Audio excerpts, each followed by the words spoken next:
What's up, everybody? Wolf from Walmart. We're back. We're back, baby, again. Not a bad fish right there, guys. Oh, no.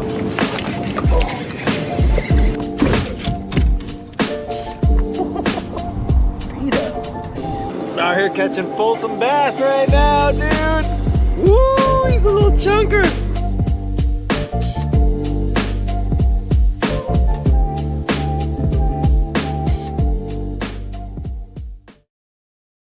What up, what up, what up, what up, what up, everybody? Happy Monday. I hope you're having a great Monday. If you're not listening to this on a Monday, I hope it's not Monday Junior, which is Tuesday, which is just a recovery from Monday. Either way, whenever this podcast finds you, I hope you're having an awesome day.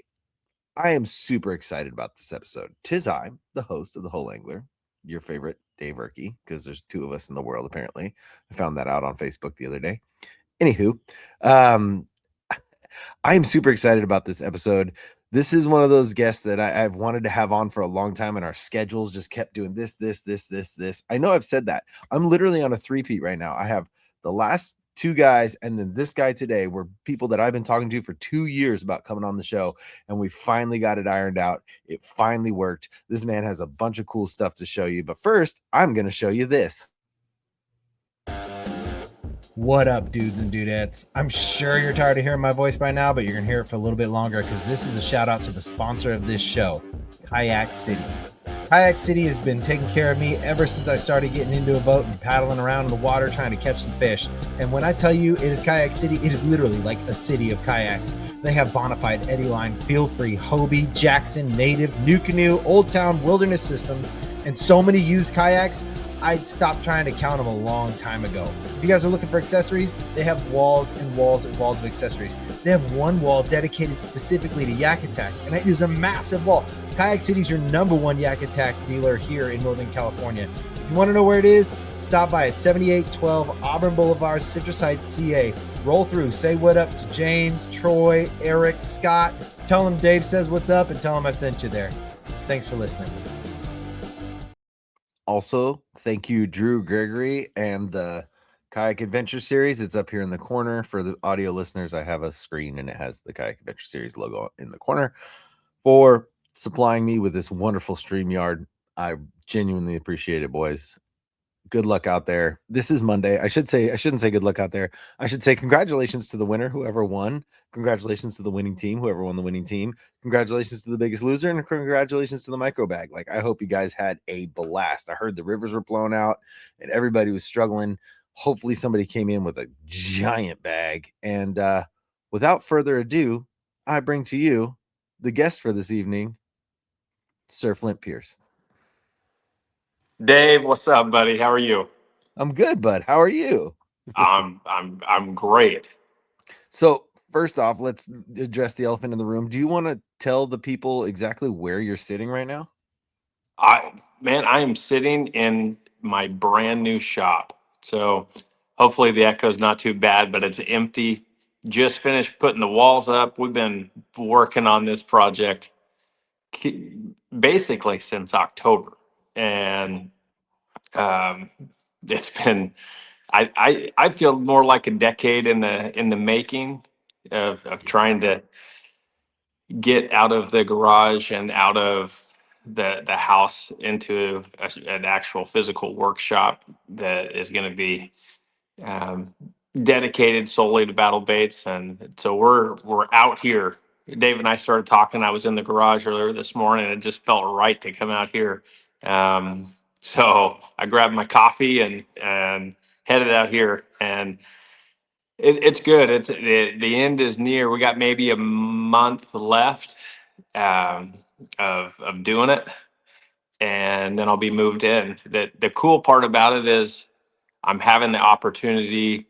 My folks live in California, and um, I'm originally from California, Northern California, and my folks are out visiting. They've been here a month, and my my parents are helping me finish it. So it's been it kind of I guess my OCD and uh, the way that I work, that is exactly how my dad is when it comes to woodworking. He's been uh, a contractor, and he is so extremely good when it comes to everything building and woodworking. So I I am just incredibly blessed that it's getting finished the way that everyone that keeps coming in is giving us just incredible compliments on how nice everything is looking, and I just couldn't have done it myself. So big shout out to him. I know that they are going to want to listen to this on the way, and my mom as well. My mom is uh, amazing and just incredibly helpful, and what a team dynamic they are. So Yeah. he's cutting boards and she's following him with tools, and she knows every different tool of router and finish nailer, and the sizes of brad nails, and she's amazing. So pretty awesome. Pretty cool role models to try and follow in Yeah, life. dude. Oh yeah. So building's in the blood. Building's in the blood for you. It it is. It is. Meticulousness is in the blood. I think that he kind of has that same, or I guess I have the same that he has. And my grandpa was the same way. He was a builder. He was a farmer. I come from generations of farmers in Kansas, Yeah. and it's just I love the history and tradition and family aspect of life, and just things that I plan on having in this shop that my grandparents and great grandparents have built, and um, they're just good. It's amazing. So I'm fortunate to be blessed with inherited OCD on attention to detail. So I love it. I love it. Dude, yeah, so for the people who are listening and they're not actually getting to view this, like I'm looking at are those birch or pine panels? Like it's perfect they're paneling. they're birch, and Yes. they're like, he came up with this crazy Lego stack design and Yes. has routed all the edges, and he's in the process at the moment of trimming everything out. So it has caused a little bit of um, tension in my household because my wife wants to move out here now because it's much nicer than our actual house on the inside. So she Yes. she's getting a little bit jealous, but it's amazing, man. I'm very, very fortunate, very blessed. Yeah, dude, that it looks amazing. Like we were doing a walk around earlier. Flint was just walking around, and I'm like, I do construction, so I'm just looking in the background and eyeballing. I'm like, those joints are perfect. Like the blacked out Yeah. ceilings, like and the lighting, the lineup of the lighting is. I'm like, bro, I want to live out there. You have tension in my house now because I want to live out there. It's Oh, it's been a super exciting process. So I bet. I'm Now, definitely ready to see. My biggest concern is when they leave now, uh, how I'm going to be able to finish it, because I just don't even come close to scratching the surface of how they're able to build.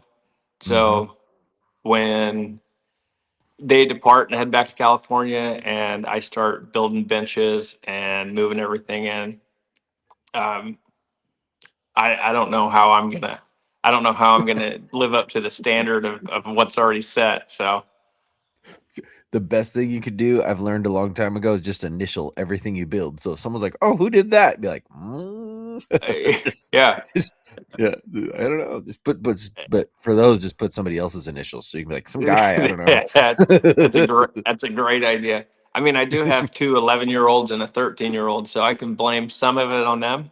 There you go. So Yep, we'll drag them into the mud a little bit.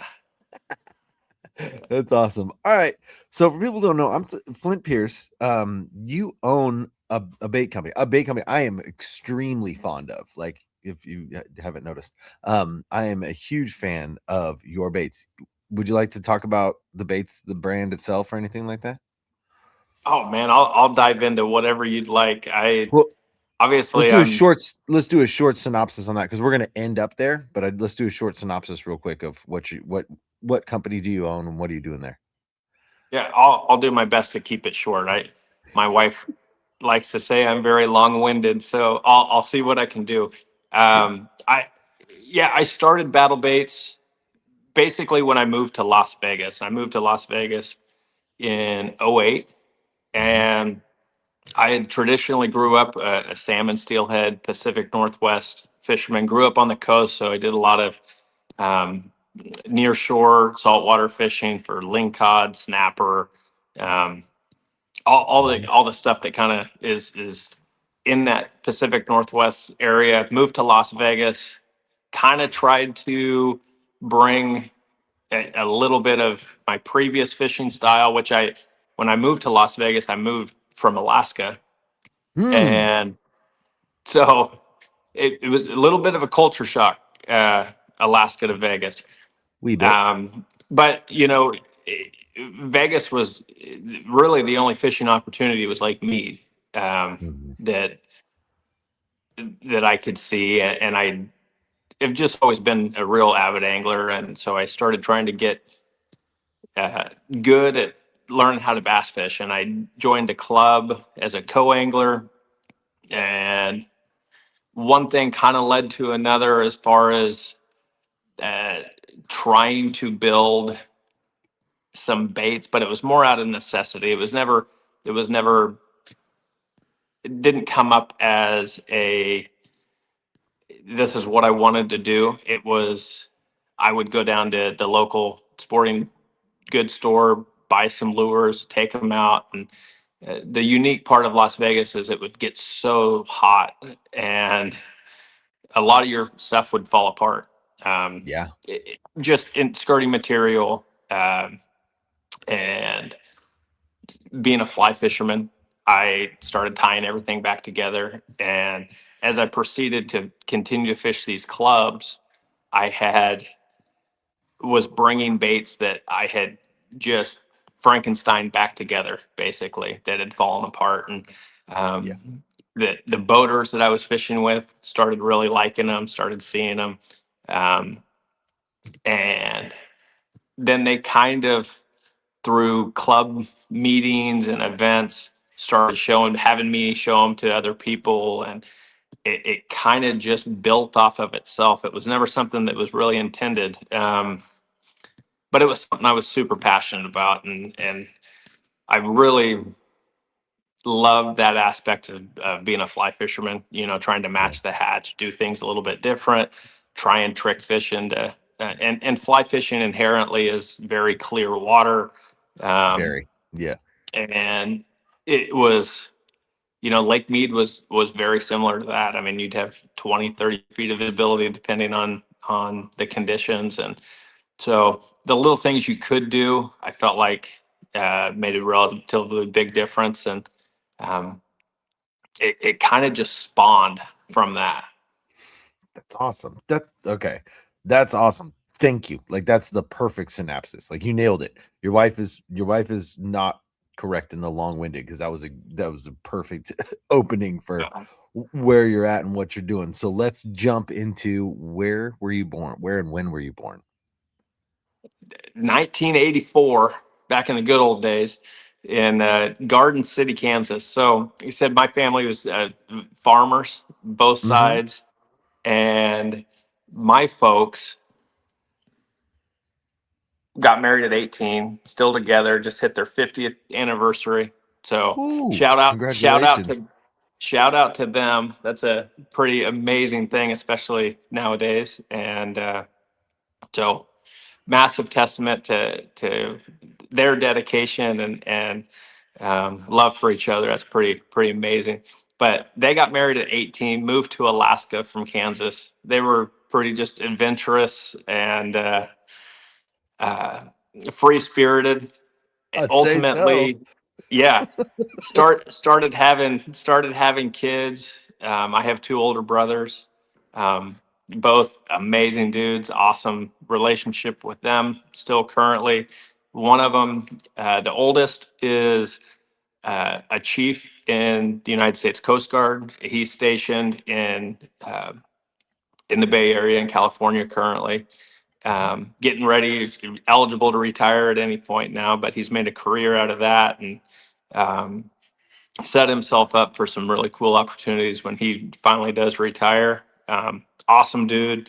I kind of credit him to a lot of the outdoor stuff in my life. He's 5 years older than me, but he took me fishing and hunting a ton growing up, and awesome dude all around.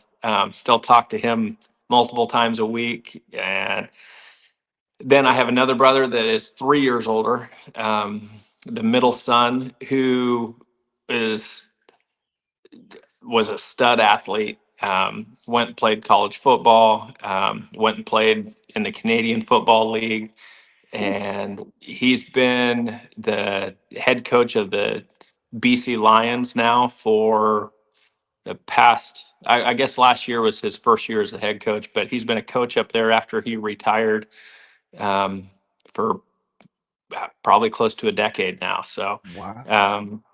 awesome relationship with him too. And I was very involved in sports. So I was kind of like the mutt of the two brothers. I really enjoyed sports and I really enjoyed the outdoors. So I kind of was fortunate enough to have both of those guys, and they were both just awesome role models too. They're just really good people. So, and when you have a little brother that's 5 years younger than you, you don't always want to do stuff with them. But to Yeah. their credit, man, they tagged me along and allowed me to be a part of it, and really gave me a pretty darn good childhood growing up with two older brothers like that.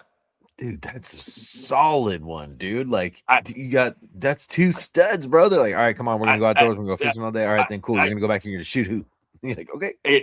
it's pretty awesome. And Yeah. the joke is like the one that's really into sports doesn't do a ton of stuff in the outdoors, and the one that does. I mean, I say that, but uh, I mean they're both mid 40s, and 2 weeks ago they ran an ultra marathon together at Oh, 30 36 miles or something like that. So 32 mm-hmm. miles. Yeah. Um, I was, and to my credit, I was out of breath walking to the shop this morning with my coffee in the hand, talking to you. So, Dude. 100%. Dude, I relate. I had to walk 10 feet and I was sitting here like, oh, I need to work out. that's right. Yeah. Reload the Zen and get another cup of coffee. So, Dude, that's what I did. I just bang another bag and start slugging. yeah, Yep. my folks, when we were all started being born, they moved back to Kansas so they could be around their family. And then when I was 2 years old, we moved out to the West Coast, and um, Wow.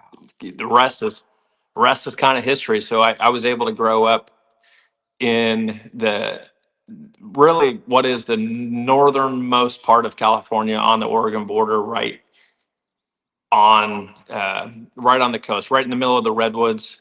And there's some wild and scenic rivers up there. Pretty amazing. Crescent City, California is the name of it. Oh, Crescent City? Oh, Yes. dude, hey, that is some beautiful land out there. All right, I'm gonna tell you, especially being a fly angler, like you understand this statement when I say trout and salmon don't live in ugly places. They don't. No, Crescent City is one of the most beautiful places. I've done a lot of work up and down California, and the Crescent City does have a CVS, or it did at the time when I was coming through there, and I was remodeling CVSs. I was working for a construction company at the time. We went from San Diego to the top of Washington doing Safeways and CVSs. That was like our thing, and well, out here, Safeway, down south, they call it Vons. It just depends on where you're at. Yep. And then CVS and Save On, same. So we were doing a bunch of those, and yeah, I got to stay in Crescent City for a little bit, and I didn't fish at the time, but I just was like, bro, this whole place is gorgeous, man. Like, I don't want to be in the hotel. Like, I just wandered. It was amazing. It's a super unique. I mean, and it's like any small town, right? Like it has some problems, and and it's one of those things where you grow up there and you go, man, there's nothing to do. I can't wait to leave. And then you grow up and you get out of there and you go, man, I'd love to go back. It's just there's so much intrinsic value and beauty that you don't see as you're growing up, that once you get older and you start raising kids, I think it's a pretty amazing spot. Yes, absolutely. It is absolutely gorgeous. And I've had this battle many times in our household of, when we were looking at houses a while back before we started having kids. I was like, hey, she grew up in the hills, it's foothills, Auburn, and it's beautiful. She's all, I grew up there. I would never live there. Ew. And then we have kids. She's all, I just want to move back to Auburn. I'm like, yeah, unfortunately property value is too high now in California and we can't afford it, but so maybe someday. But yeah, it's something about areas that actually have like smaller towns that have actual natural beauty that you just want your children to be exposed to, like Yep. I don't know how to say it. It's something different when you get older. So for all you young guys who have not bought a house yet, if you come from a beautiful place, go now, move back, enjoy. But it is. yeah. It's very, very, very true. You just don't see it. I mean, there's obviously not all the extracurricular stuff that you look for when you're those younger ages, and the social side of doing stuff, and that's what draws a lot of the younger folks out. But Yeah. man, when you get a little bit older and you get kids, and you start looking back on your childhood and the things that you had the opportunity to do, it's pretty cool. Yes. That those places still exist. Oh yeah. So basically you grew up in Crescent City. Oldest brother was 7 when you moved there. You were 2. Middle brother was what, 5 or something like that? You guys are a couple years apart, something like that. Yep. So Yep. okay, so growing up in Crescent City, what was that like for you? Can you I mean, you said you went fishing with your brother, you played sports with your middle brother. What was it like for you personally? Did you ever have like you time, or were you just following those two around? Oh What was man, school? Were you guys all fly fishermen in school? Did you guys have a fly fishing gang, or like how did that work? no, we were more. The fly fishing side took more of a turn later on in life. My my dad always had some form of a boat that we did the majority of our fishing out on the ocean. So Okay. we had some really nice ocean boats, and at times we had some really janky ocean boats that were really small, like we probably shouldn't have been out on them, type, old riveted little Yep. aluminum boats. But you know I've heard some stories, and I don't think that I was necessarily probably a part of them growing up, but like my brother, going out with him, and the waves being a little bit too big, and getting sketchy in some of those smaller boats. But the majority of the time we spent really ocean fishing. Yeah. I think when I was in 7th grade, we moved from Crescent City. And the reason I kind of said Crescent City is that's where my parents worked. That's where I went to school. But we actually lived 30 minutes away from Crescent City, up in the mountains. Okay. And we lived in a town of 400 people. So like I Wairika? really, no, it's much smaller than Wairika. Oh wow. Much Wow. smaller. And Wairika was actually way inland from where we were at. Yeah. So we were, so Wairika is still pretty coastal, but it's geographically much further east. So wow. if you were to get over to Wairika, Medford area, all that stuff, you would have to drive about an hour and a half, 2 hours from the coast directly east. And we were just up in the mountains. It was a tiny little town called Gasky. It's 400 people. And they had to change the sign when we moved. The dude had to go out there with a little marker, and it was then $3.95 as soon as we left. The Pierce clan moved away. Oh, dude. But it was where'd you go? was right on it was right on the Smith River. The Smith River is one of the last wild scenic rivers in California. It's not dammed. Um, and just incredibly beautiful. I mean, it was amazing. Pretty canyon-esque style, relatively narrow, but just always gin clear. So we grew up to where we could, as kids, walk to the river, go snorkeling, catch trout, catch steelhead, salmon during the times of the winter when the water would raise and those fish would push up. But I grew up doing a ton of that. Yes. Crawdad catching, all that kind of stuff with the Or snorkels, just with crawdad rocks. catching, Oh yeah, dude. lizard catching, snakes. Yeah, man, all the stuff you're supposed to do when you're a little boy, Yes. pre Yes. internet and pre iPhone. So Yeah. Pre technology, like our phones were still connected to the wall by a cord. Our TV came that's on at a certain time. You had X amount of programming you could watch in that time slot. That was it. Like you can't go back and watch it later unless you had a VCR and you recorded that it. Yeah, like yeah, man. I know, man. The struggle was real back then. You didn't even know it. It's like last night, man, I was trying to get my kids to go brush their teeth, and they're like, "Dad, pause it." I'm like, "Man, you guys wouldn't have survived in the days that you couldn't pause TV." Yeah, people always ask me like, how do you do stuff in like under 2 minutes? I'm all because I grew up advertisements were 1 to 2 minutes long between the TV show, so Yeah, that's how I learned how to get my life done. yeah. Yeah, man. So where'd you end up moving to? So I, from there, I actually got a college football scholarship to go play at New Mexico State as a quarterback, Oh wow. and so I left Northern California, went there, and played for about 2 years. Ultimately, dropped out, kind of flunked out, I guess. Mhm.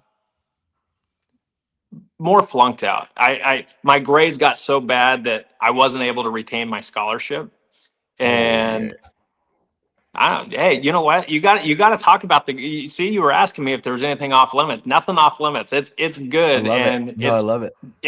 it's amazing because, it's those things that happen in life that really truly force you to grow up, and it's as as rough as that was at that time, especially being from a small town. Um, Mhm. you know, we were. Uh, this sounds boastful or whatever, but No. being from a small town and there's not a lot of people, especially that have those opportunities to go out and play sports, um, and have full ride scholarships. My brother was the first one, Mhm. and I followed by getting a scholarship and pissing that opportunity away. Heading back to a small town with your head kind of, you don't really just let yourself down, your family down, but you kind of let your town down a little bit, and Yeah. because they're all rooting for you too, and being from a really good small town, they're super far, they're behind you, and they want to Yeah. see you succeed, and um, really, as bad as that all was, it was. I just feel like that was such a pivotal point in my life that really was just a much needed wake up call. Um, and Yeah. you couldn't. Fortunately, I think that at certain times in certain positions, I think I was probably just able to get away with whatever I wanted. Really, I mean, it's crazy to think that or say that, but being in a small town, you didn't have to do a lot of schoolwork. You didn't have to try real hard just because you were really good at sports. And I know Yeah. that sounds conceited, and I'm not trying to be, but No. it never really forced me to have to work hard in something that I was super uncomfortable with. And it's easy to work hard in something you like, Yes. like Yes. sports or anything you're really passionate about. It's very easy to work hard and put a lot of effort into it, and stuff that you don't like, whether it be school or anything else, um, I kind of just felt like I skated, and it really enabled me. Kind of didn't felt like I had a whole bunch of growing up to do and maturing to do, and Yeah. so I was kind of thrown to the fire by my own doing, and Yeah. The demoralization of it, just coming home, like you said, it's like fully demoralizing to come home with a town that's like, you're going to do this. We got you. And then you actually have to work at something right, that you didn't before. And you're like, yeah, ah, crap. Yeah. And you show up yeah. and it's just like, I don't know if they're looking at me in disappointment or if they're looking at me for an answer. Like it's a weird situation to walk into, man. Yeah. It is. It was, but I really is. It took me several years to really understand how good it was for me. Um, Yeah. there's a whole process there of dealing with failure and um, learning how to appropriately deal with failure. But it the one thing that it did, it made me grow up.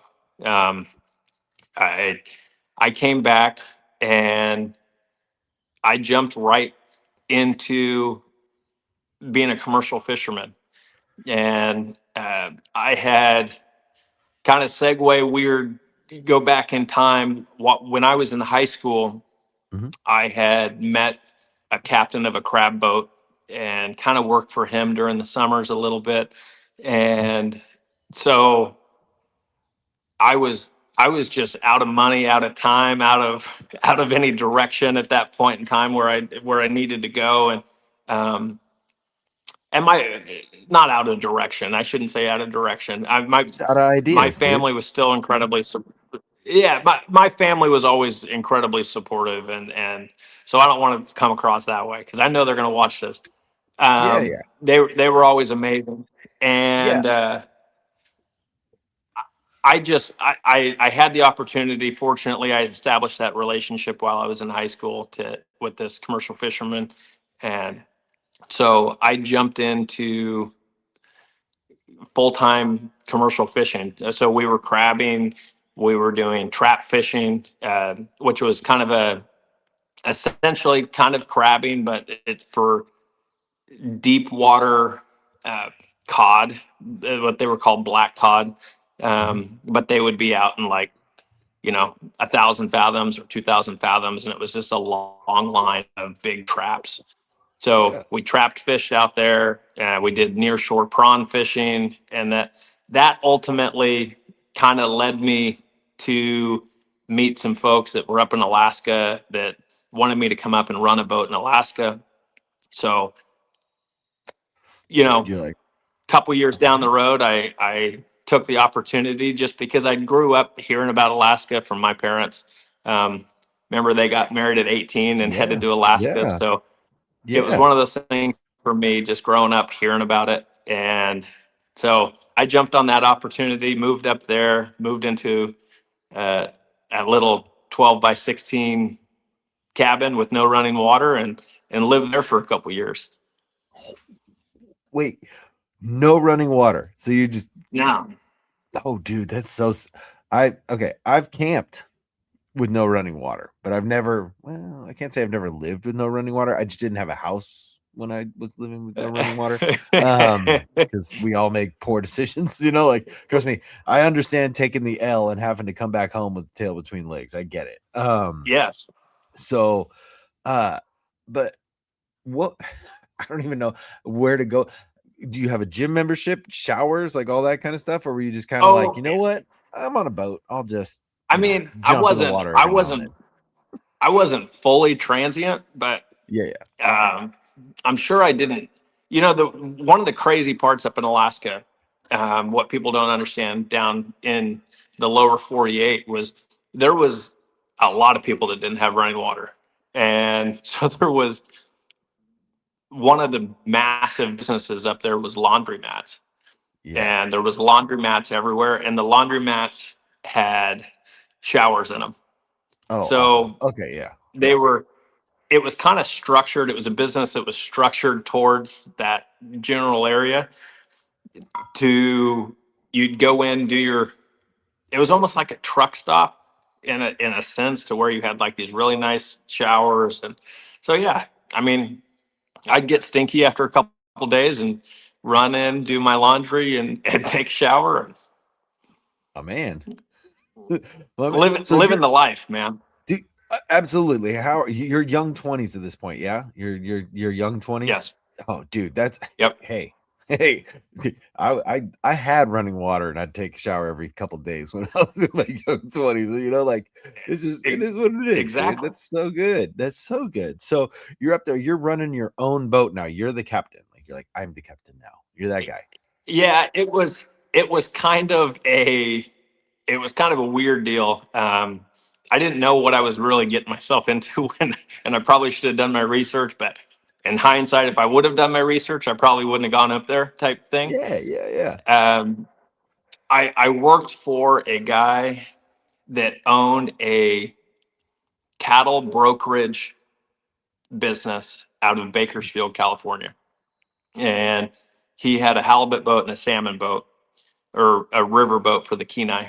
And so I wasn't necessarily captaining a commercial boat or anything like that. It was more of a guiding type deal, but not. What he would do is he would fly all of his cattle owners that he would buy cattle from to Alaska. They would stay for a week, and they would pick every day what they wanted to do. So if they wanted to go halibut fishing, I'd go get the halibut boat ready, and we'd go fish for halibut. And if they wanted to go salmon fishing, I'd take them out salmon fishing. The problem with that was, opposed to actually like being a guide in Alaska, for example, I would assume you would have people that would travel to Alaska because they wanted to fish or they wanted to be a part. It was one of those lifelong things. Well, I really want to go to Alaska. I've heard about the Kenai River and massive king salmon, or Alaska halibut. I want to go catch some of those. These guys were going up there because of the business of cattle. Yeah. So you had a lot of people that you were fishing with that could care less about fishing. And they want the beer, the cigars, the Dramamine. Yes. You know, that's what they're there for. Yeah. And so, although you met a lot of really cool people and really nice people, you also had some just businessmen through and through that could completely care less about fishing or the outdoors. And it was really hard to deal with that aspect of it. Yeah, they're jumping on the boat in loafers and like high watered slacks, and you're like, yeah, and it just, for the most part, I think that one of the reasons that I love this industry, and not just bass fishing, but anybody that enjoys going out and fishing or hunting or doing anything else, is you get into that lifestyle because you love the outdoors, and you want to take care of it. You want to, as they say, the biggest conservationists are the guys that go out and experience and spend all their time in the outdoors. So you had people out there that just didn't necessarily you could tell they didn't respect it, whether it was trash flying over the side of the boat or just the way they treated fish. And so that was a little bit harder, opposed to, like I said, guiding for people that wanted to go up there and experience it and really embrace the fact that you were in Alaska. You had people that were up there anyways, and it was like, we might as well do this. Yeah, we're here anyways. Yeah, but it's just a business decision to do this. This is a perk of doing the business with this guy. Like, oh man, that how frustrating is that for you? Like, if you could scale it, not 1 to 10, but like scale it on average of how many people were up there just for the business decision and how many people were to the experience. Is it like a 75-25, or what are we looking at? I think that everybody, I kind of felt this, I kind of developed this little system. after doing it. Everybody that brought their kids up there Yeah. was really good. So you'd have some people that, have teenage kids or younger kids, and um, for the most part, they were always really good. That Yeah. they wanted to have at least set a good example, and Have an experience. I, Yeah. and it's probably one of those things. Is it really, in hindsight, it wasn't as bad as I remember. It was just some of them were so polarizing. It's kind of one of those incidents where you see certain things happen, and whether it was just like you say, drinking a beer and they throw it over into the river, and it's like that you don't live here, you don't. What are you doing?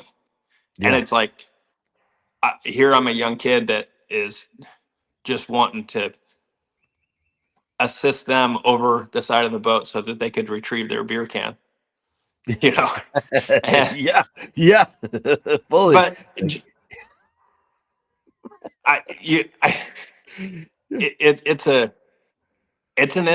interesting thing, and like anything else, you go up there and you have the locals that live up there, and that's their business and their livelihood, and they love it up there, and then they see this mass import of tourists during the season, and people disrespecting the area that they live in. yeah. It's such a negative uh, look for everybody, and me included. Just Yeah. and you I can mean, you're say not so even a much, local but to begin with. You're not even a local to begin with. So you're right, already showing up and they're like, all right, this dude. And then you bring these guys and they're yeah, like, buddy. You're like, I'm sorry. yeah.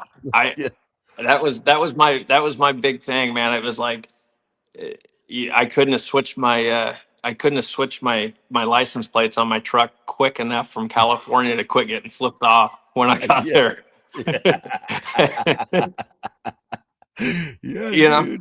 Yep. and Yeah, it dude. didn't Yeah. matter who you talked to, and it was like, oh, I'm from California, and you're trying to explain to them that you grew up in a mountain town of 400 people on the river, and it's like, oh, so you're either from San Francisco or from LA. Yes. Dude, I And literally just had this conversation. Yeah. You're judged by yeah, two cities. In the yeah, third biggest state, you're judged by two cities. You're a yeah. surfer or It's like, you're a, no, you know. Yep. yep. So Yep.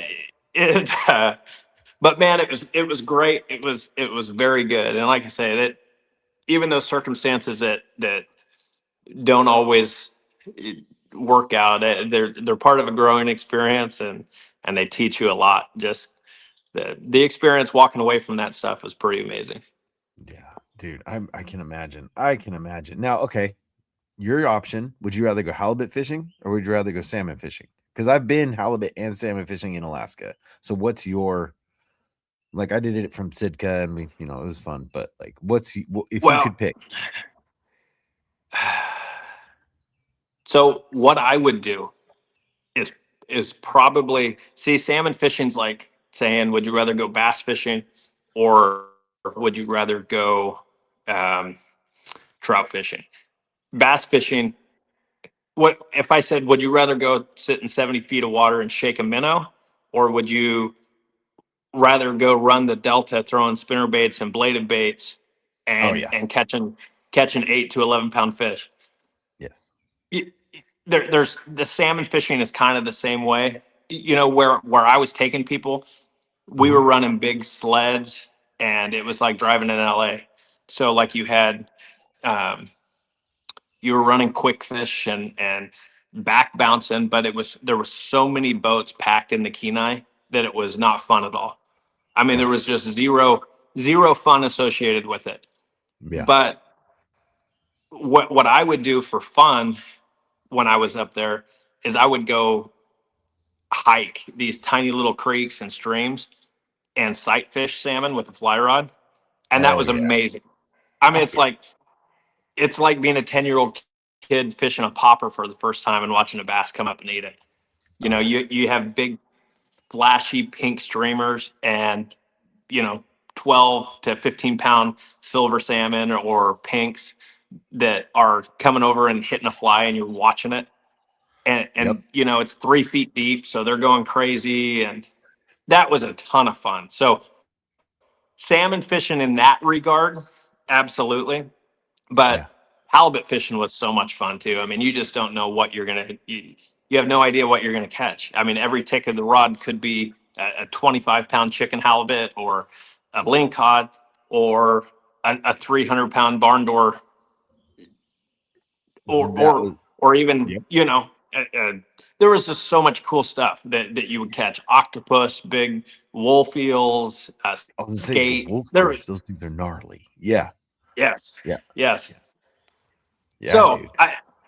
I guess my answer would have to be salmon. Okay. Yeah. Hey, that's I can. When you said trout or going and throwing a spinner bait in the Delta, I was like, yeah, man, I know exactly where you're going with this. I fully Yeah, agree. and I'll tell you, there is something frustrating about somebody that like grows up fishing and is super like into it and is trying to do everything right, and then you have someone on the other side of your halibut boat that is sitting there at like a 2-4 blacked out drunk, that catches bigger fish than you because they're dropping straight down in the, and it's like, Yes. and then wants to tell you how good they are at fishing for halibut. They're You're like, trying to hold tell on, man. you, hey, We're, I did we're this. right. Your rod was sitting in the rod holder. You haven't touched it, Yeah. and I get that you caught a big fish, but yeah. So Yeah. I like the salmon Oh. fishing aspect because there's a little bit more skill involved. Oh yeah, yeah, and activity. Like you are the one tricking the fish. It's not something sitting in front of their face until they, scoot their fanus over and eat it. You know what I'm saying? Yeah. Yeah. Yeah. Hey, I've been halibut fishing out there. I had an experience. Have you ever had the experience with like orca, like when you get into a cove and they don't want you there or anything like that? Have you ever had to deal with any of No, that? Okay, I not. have. I mean, It's wild.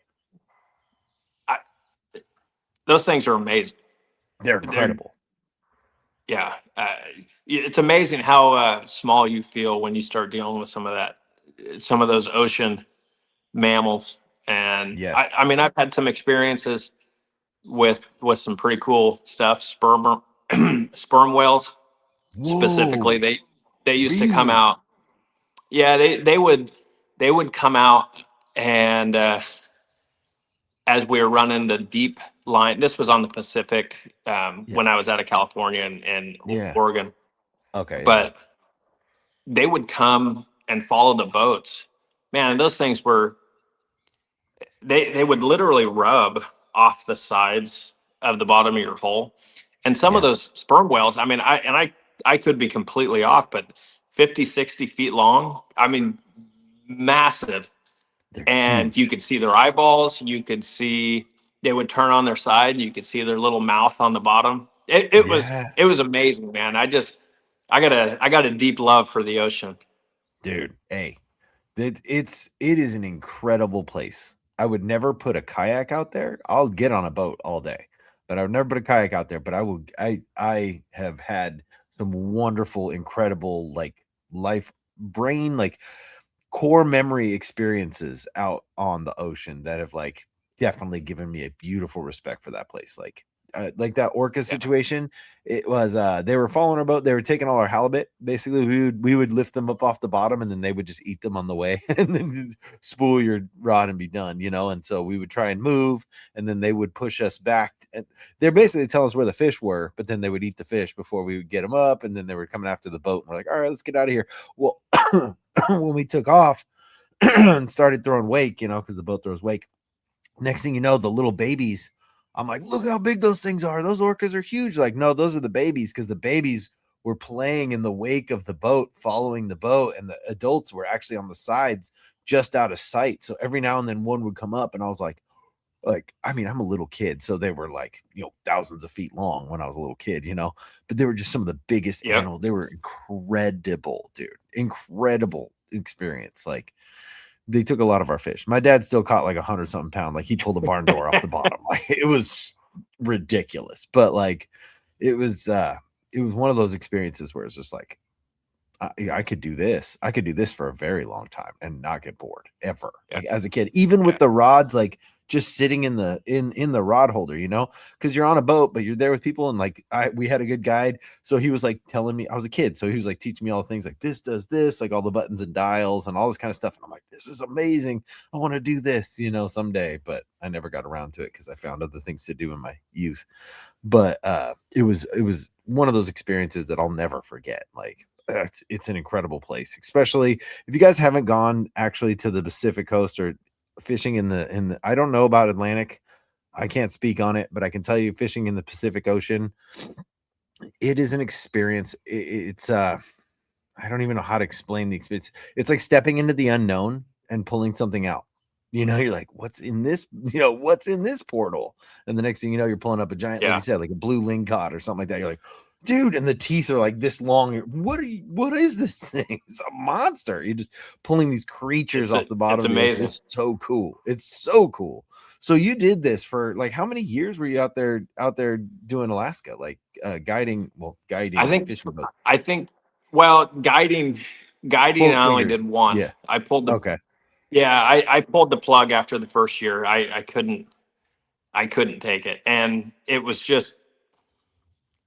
not what it really put a big giant damper. I mean, even the guy that lived there that hired, or he didn't live there, the one that owned the house up there, the lodge, he didn't even like it. And he would just talk about it in a negative light. So when I was supposed to fly back down, I ended up just staying.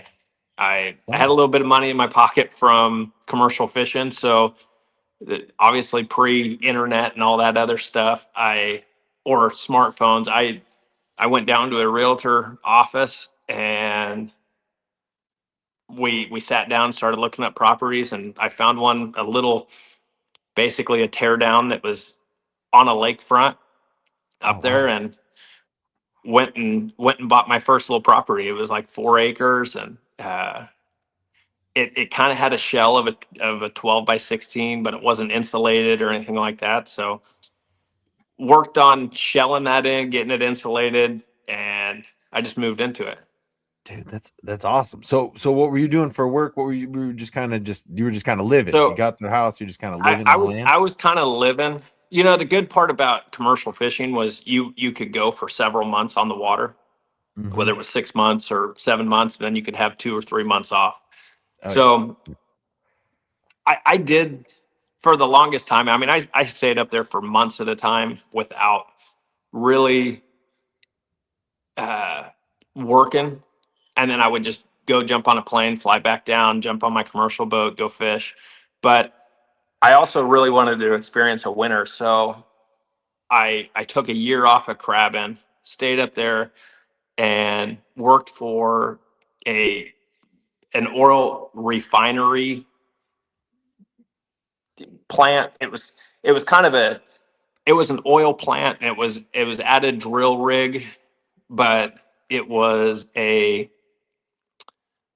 kind of a disposal. So like, let's say a gasoline or a tanker truck tipped over on the side of the road that was contaminated oil or soil.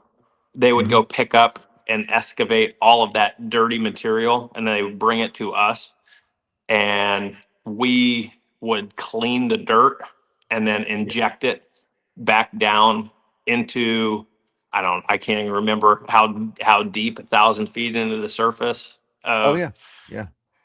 So we weren't drilling and we weren't pulling oil out of the ground. We were Processing. Yeah. We were kind of a subsection off of a plant that was doing disposal of contaminated anything. Soil. So Yep. That's so I did awesome, that, dude. and I know, man. I told you this is going to be like a 4-hour long episode. I'm cool with that. I'm good. I'm here for it, dude. I better grab a whole nother can of Zen. Dude, I got a freshie right here because I'm like, I'm in for this one. This is awesome. So you're basically processing out soil on your free time. You're going fishing. You're living through this winter in Alaska. What's a winter in Alaska look like for you? Because you live in a 12 by 16 with no insulation.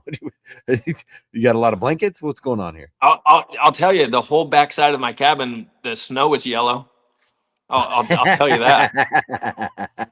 Yeah. I didn't ever walk too far in the middle of the night to go take a leak. Yeah, dude. Uh, I mean, what's that like for it, you personally though? Like that's got to be like you said coming back from college, you had some growing up to do and you had yeah. to learn how to do it real quick. Is this like you're in setting your man time? Is this where we're growing or? I mean, I think so. Yeah, man, I met some of the best people I've ever met in Alaska, and I just had some really cool. I'll tell you a story.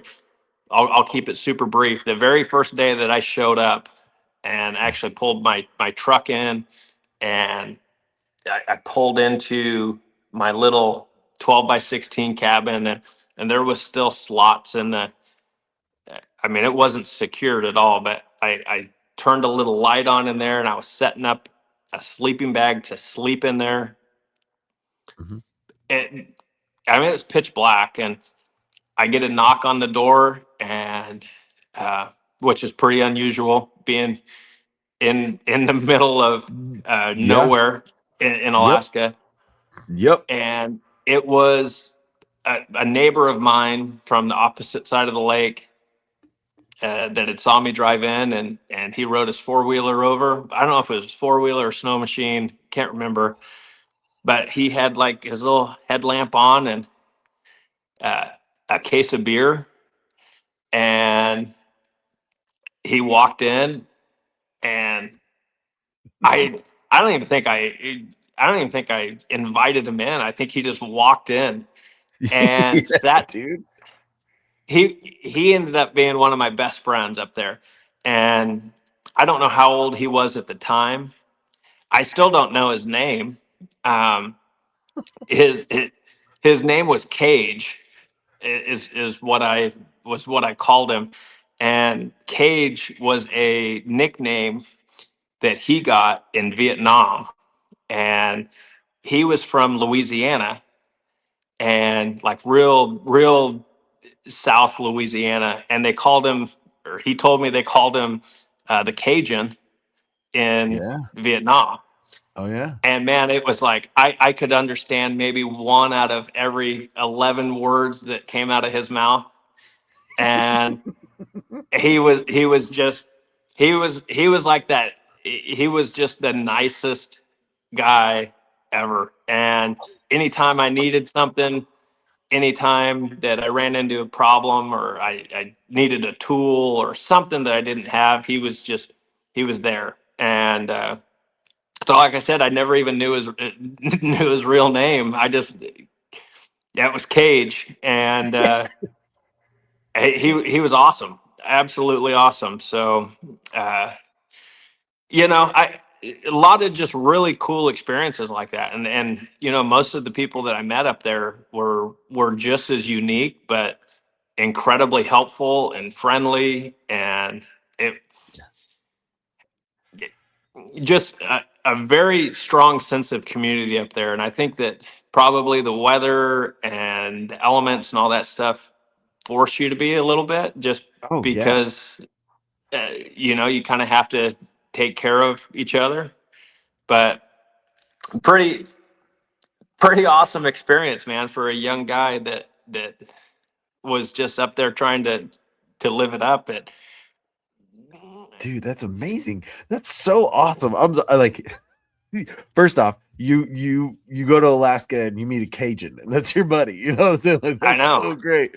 But then on top of that, like you said it best. Like I feel like that's uh a lost culture is the sense of community in your local areas. You know what I'm saying? Like I grew up in a big city. We had, it wasn't a small community. There was no everybody was out to get theirs for themselves. You know what I'm saying? That's just how it is in a big city. Everybody's looking out for number one or their family, and that's it. But when you get into these smaller, more rural areas, like everybody's on the same team because, like you said, whether it be elements or whether it be the surrounding area, like y'all, you only have each other, and that's all we really have is our community growing up. I've learned that in my later years is like all I have is my community.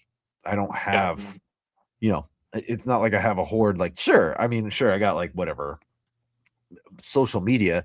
But those people aren't going to come if I'm going through a problem. Like they'll call or occasionally, some of them will, but most of them don't. Right. You know, that's not my community. That's not my support group. You know, like I really feel like that sense of community, neighbors, family, like is a lost thing these days. And dude, that's awesome. You got to experience that at a young age, because that really sets in like a good moral code for everyone around you. You know what I'm saying? For you to react and interact with everyone around you. That's really cool. I that's what I'm saying, man. It's as much as you look at or you have an opportunity to dwell on some of the negativity of let's say college and Yeah. football and opportunities and missed stuff.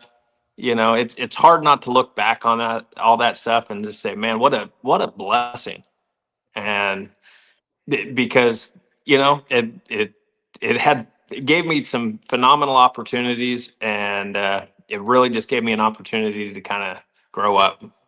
Yeah. 100%. So you did the year of fishing. Now you did another year where you're living. How many years did you stay there living? Was it just another year and then you I took think it off? was about three.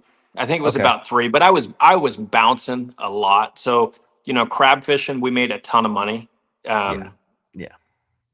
a ton of money in that time for being, you know, somebody that was just young and in their 20s. You could fly back, jump on a boat, and uh, you know, be out there for 3 or 4 months, and then come in and you had your check. And you didn't, Yep. you know, the good part about that is you also didn't have smartphones, so you didn't have Amazon, you didn't have any way to purchase anything the entire time you were out there. Right. Right. Yeah, I yeah. mean, So it's just money's just sitting. Yeah, you're not spending it. Yeah. right. I mean, you paid a couple $100 in food to just kind of sustain you while you were out there, but other than that, I mean, you had no expenses. You had no Yep. rent, you had nothing. So Mhm. it you would come back and it it, it really afforded me a good opportunity to, you know, save enough for a down payment on a house, and just those opportunities that later on in life that. And I worked for a great guy that was ran a really tight ship, for lack of better terms, and made sure that the people that worked on the boat weren't being stupid. Meth heads. Yeah. Yeah, I mean, he Yeah. was. I fortunately I never had that problem as far as Yeah, any yeah. type of drug, but you know, there was a lot of people on the boat that were on parole and did certain things, and you know, that was one of the things that really led me into law enforcement later on. Is it's kind of funny, but I was the only guy at one point in time that wasn't on parole, that was on the Yeah. boat, and I'd never been arrested. I'd never had any type of negative law enforcement, but uh, it it really kind of opened my eyes to just a different background, different um, lifestyle that certain people had, and Yeah. you know, it's also one of the dynamics that you guys are all sleeping in bunks together, and you become it, regardless of who is doing what, you guys are brothers, and you have to have each other's back or someone's going to die. Yeah. Yeah. And you know, so they became like my some of my best friends, and for the longest time, and it was it was definitely interesting then for me to go into law enforcement later on, and but I had an opportunity to kind of use some of that in my understanding of what I'd never had the opportunity to understand just growing up. So as far Well, as the societal differences and things. yeah. And dude, and that's some of the best lessons. I mean, I'm a head against the wall kind of guy. So like I could watch somebody learn a lesson and I won't learn anything from it. Like I have to go bang my head against that same wall to figure it out. So that's awesome. That's like a great scenario. Like you get to learn lessons from these guys and you get perspectives and like basically influence from a whole side of life that you never got to experience. So you're learning their lessons, or you're learning lessons from them, where you're like, cool, I don't ever have to do that. Like, thanks for the Right. thanks for the info, dude. I Right. really, yeah, that's awesome, dude. And they're still Well, looking and out I for think you, that, like, come on, kid. You're like, okay. yeah, they're, I'll tell you, fast forward uh, a few years down the road, but um, they, they were kind of just of a lot of them were unfortunately of the lifestyle to where some of them would go back to jail and back to prison and Yeah. in and out of San Quentin and Yeah. doing different things and would it was it was interesting, when I was going through all my background and stuff to become a police officer. They would bring that up like, hey, why is there inmates in San Quentin that are writing you letters? And like, well, they're my buddies. Well, you're not allowed to have buddies like that. Well, so you'd have to really explain the dynamic and Yeah. explain the backstory. But I ended up moving to Las Vegas, being a police officer there for about 3 years, and then transferring back to Oregon, about 2 hours away from my original hometown. And the reason I'm jumping this way is Mhm. one night, it was probably 2 o'clock in the morning. I had someone stopped outside of this little area that wasn't a very good part of town, and I'm standing at the car door talking to this person that I had pulled over, and this really shady car like drives by really slow, Mhm. and then all of a sudden it turns around. So I'm kind of on high alert, Mhm. and they park, and this guy jumps out of the car and starts running at me, yelling, "Flynt, Flynt, Flynt!" And you know, he he's one of those. He's got tattoos on his face, Yeah. and I don't know how many years he's spent in San Quentin. And I'm in uniform. I'm on this traffic stop, and he runs up and just gives me this big giant bear hug. And there was there was there was multiple people that were still inside the car that were like, "What is he doing?" And because it was probably pretty clear that they weren't up to a whole Yeah. lot of good with whatever Yeah. they Yeah. were doing. Yeah. A But full car at 2 a.m., not yeah, coming home yeah, from the bar. Okay. it, Yeah. Yeah. yeah. So I think he shocked everybody in that car, and including the driver that I had pulled over. That this guy is running up and giving me a big bear hug in the middle of the road at 2 o'clock in the morning. But that was the type of relationship we had, and Yeah. um, it was and I still maintain those relationships with those guys a little bit and try and help them out and pray for them. Hopefully that they continue to do good. I mean, they're all in different walks of life, and I gotta I got a lot of respect for them and love for them because they're all from different backgrounds and all have their own different struggles and but hopefully, man, they're really good and for me growing up the way that I did, and then being in law enforcement, to have that moment in time to where I could develop those relationships with people of different backgrounds than me and different upbringings, and I just pretty invaluable Yeah. Yeah. when you're dealing with the public and you can see people in a different light and um, instead of just what the perception is. So Yeah, dude. So I I know we haven't even talked about fishing. I'm no, no, sorry, no. man. I'm No, all it's over the place. okay. No, dude, this isn't a fishing podcast. We just have anglers on. That's all it is. Trust me. So, so let me clear my throat. Okay, hold on 1 second. Sorry, I gotta mute the mic. Sorry. It's I don't know what it is about the mornings, but I just always have to clear my throat. So, dude, let's jump into this because I really want to jump into this. You went from this crabbing boat to a police officer, right? So you wanted to get into law enforcement. What was the drive? Were you just like, you know what? After all these stories in this moment, like these bonding times, like I feel like there's not nobody out there that's willing to like sit down with these guys, or is it just You I want know, to be a cop? I I think there's to a certain degree there was a little bit of an adrenaline junkie aspect as Yeah. well that Mm-hmm. I I always I'd like to say I'd like to point to one time in the past and say, oh, I knew at that point in time. I really I never had that.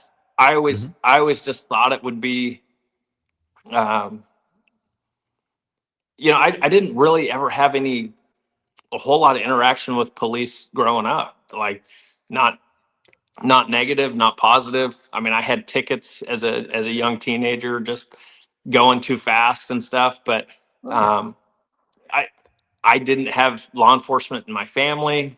I, there was I don't know. I felt really drawn to it.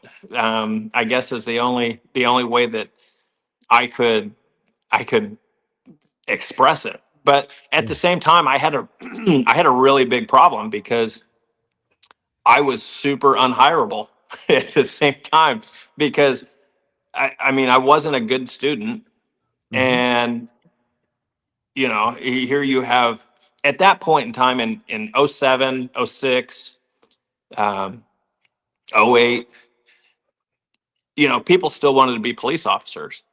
Yeah. A lot of people wanted to be police officers, and not that there's not people that still want to be police officers now, but when you were applying back then, it was you'd go into a hiring process and there'd be 475 candidates for one or two spots.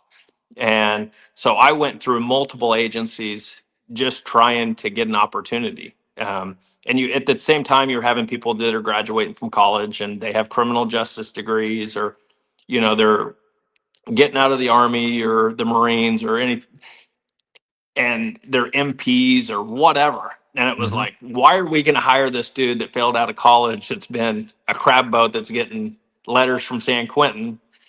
Or we can Yeah. hire we Yeah. we can hire somebody that's not.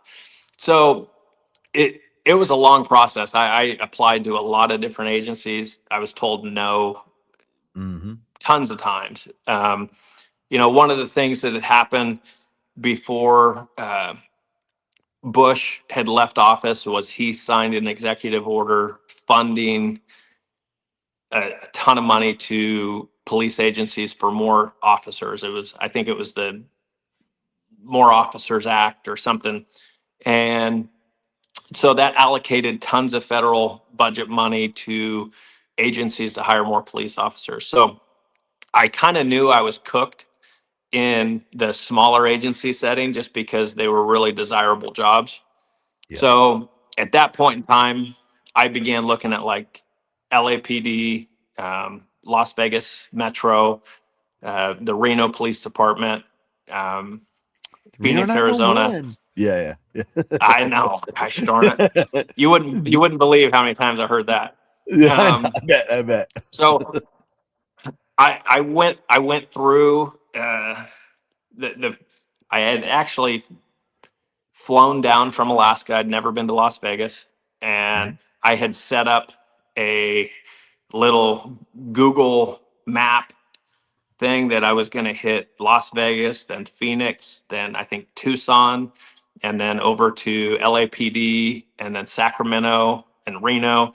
But I had like this little track that I was going to do where I was just going to test everywhere. Yeah. And Las Vegas was the first agency that I tested at, and the rest is history. It was just uh, kind of crazy. I'd never even been to Las Vegas Yeah. when I set foot there to apply to be a police officer.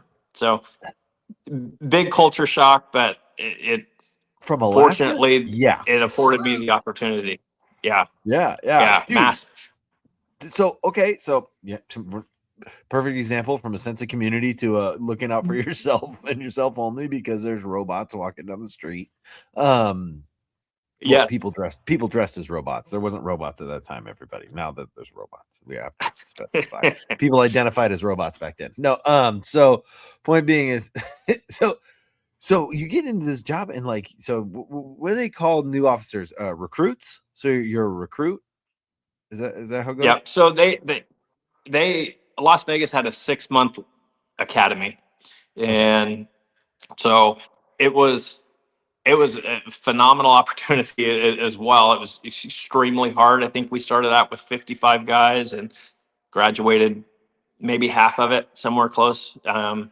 Woof. And it was wild, but great training facility, really good department to work for.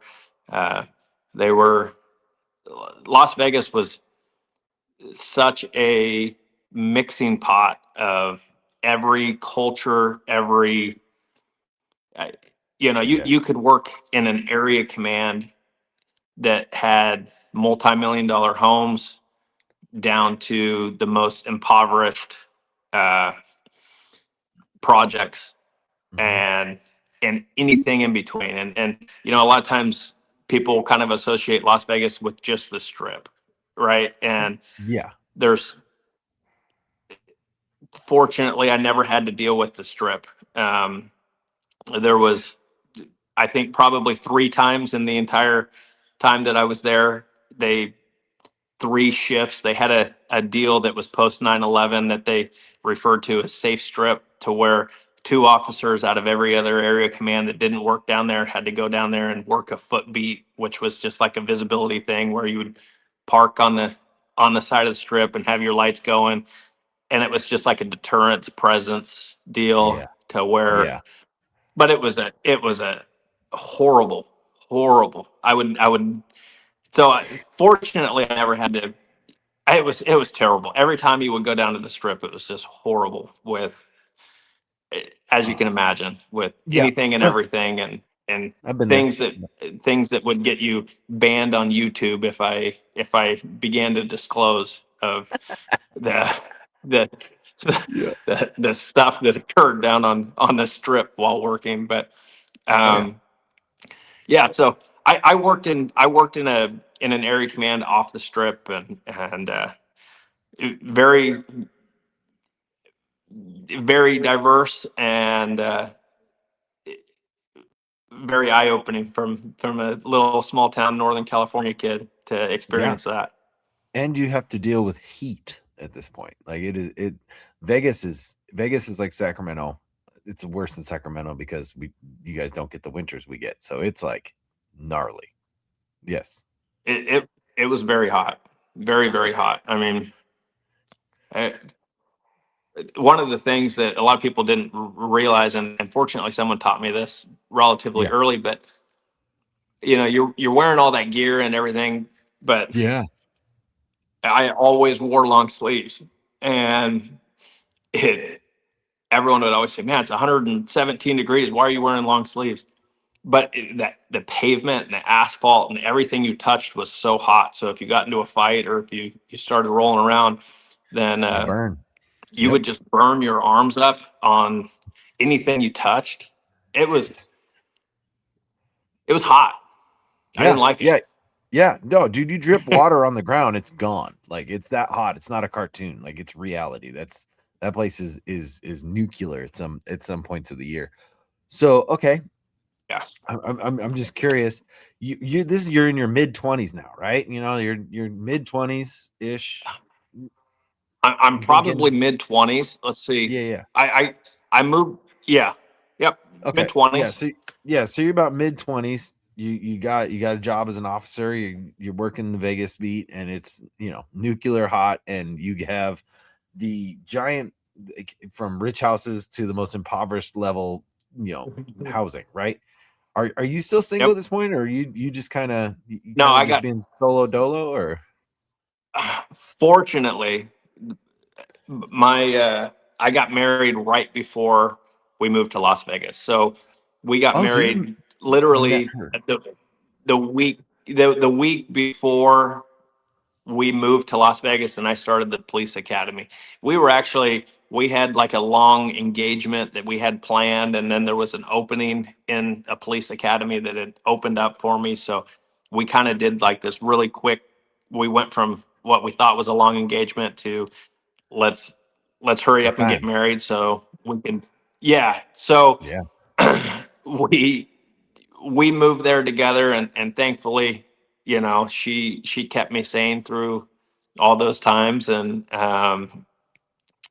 it would be it'd be a hard city to be young and single in. Well, And that's so kind of what I was fortunately I getting at. had, Yeah.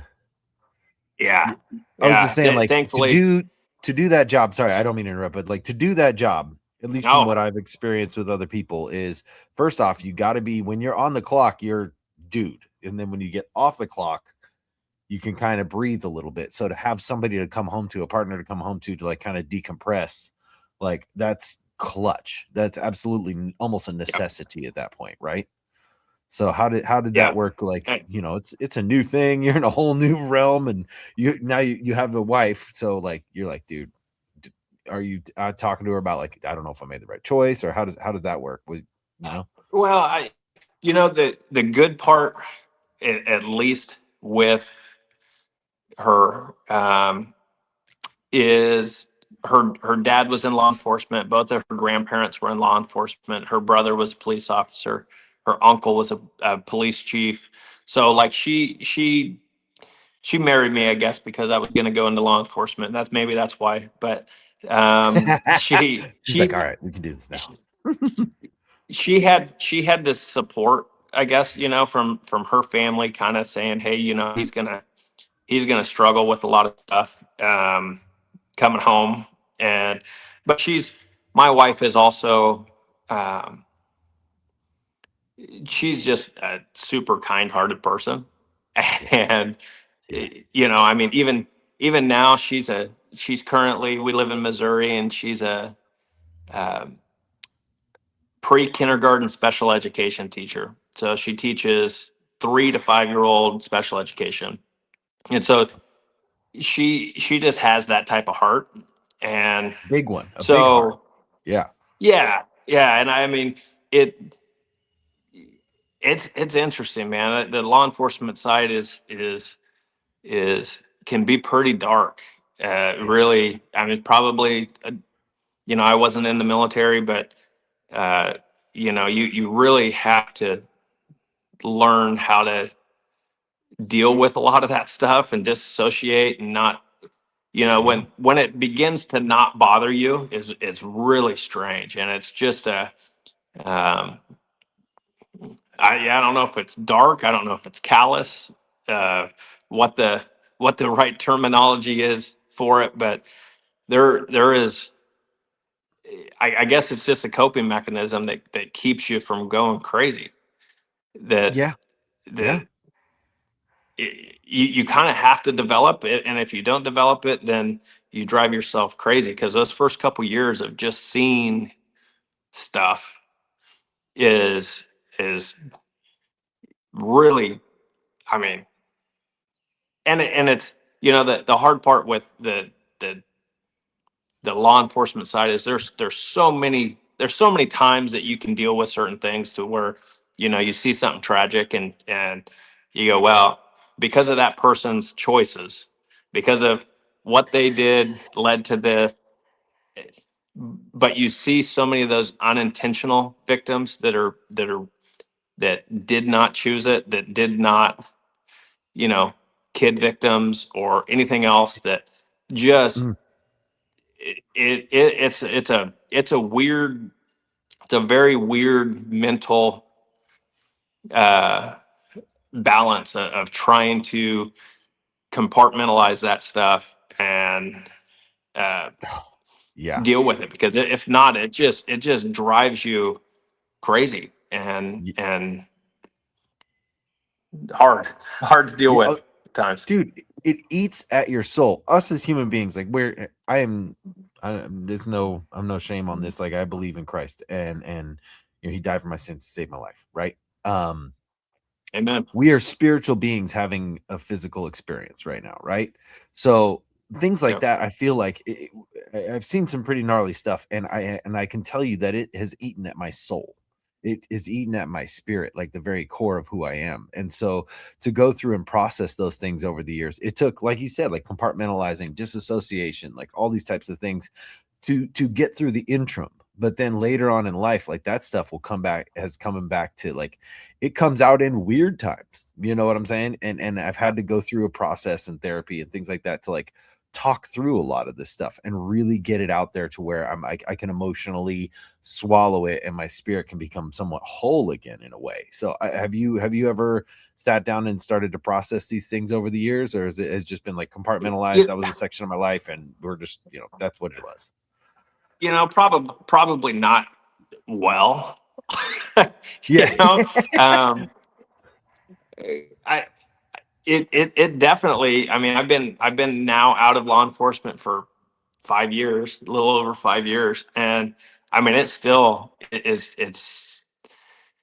the things that you don't see that um, uh, that affect your daily life even now are really really strange. I mean, just I for example, I live on a small road. It's we're kind of out in the country a little bit, but Mhm.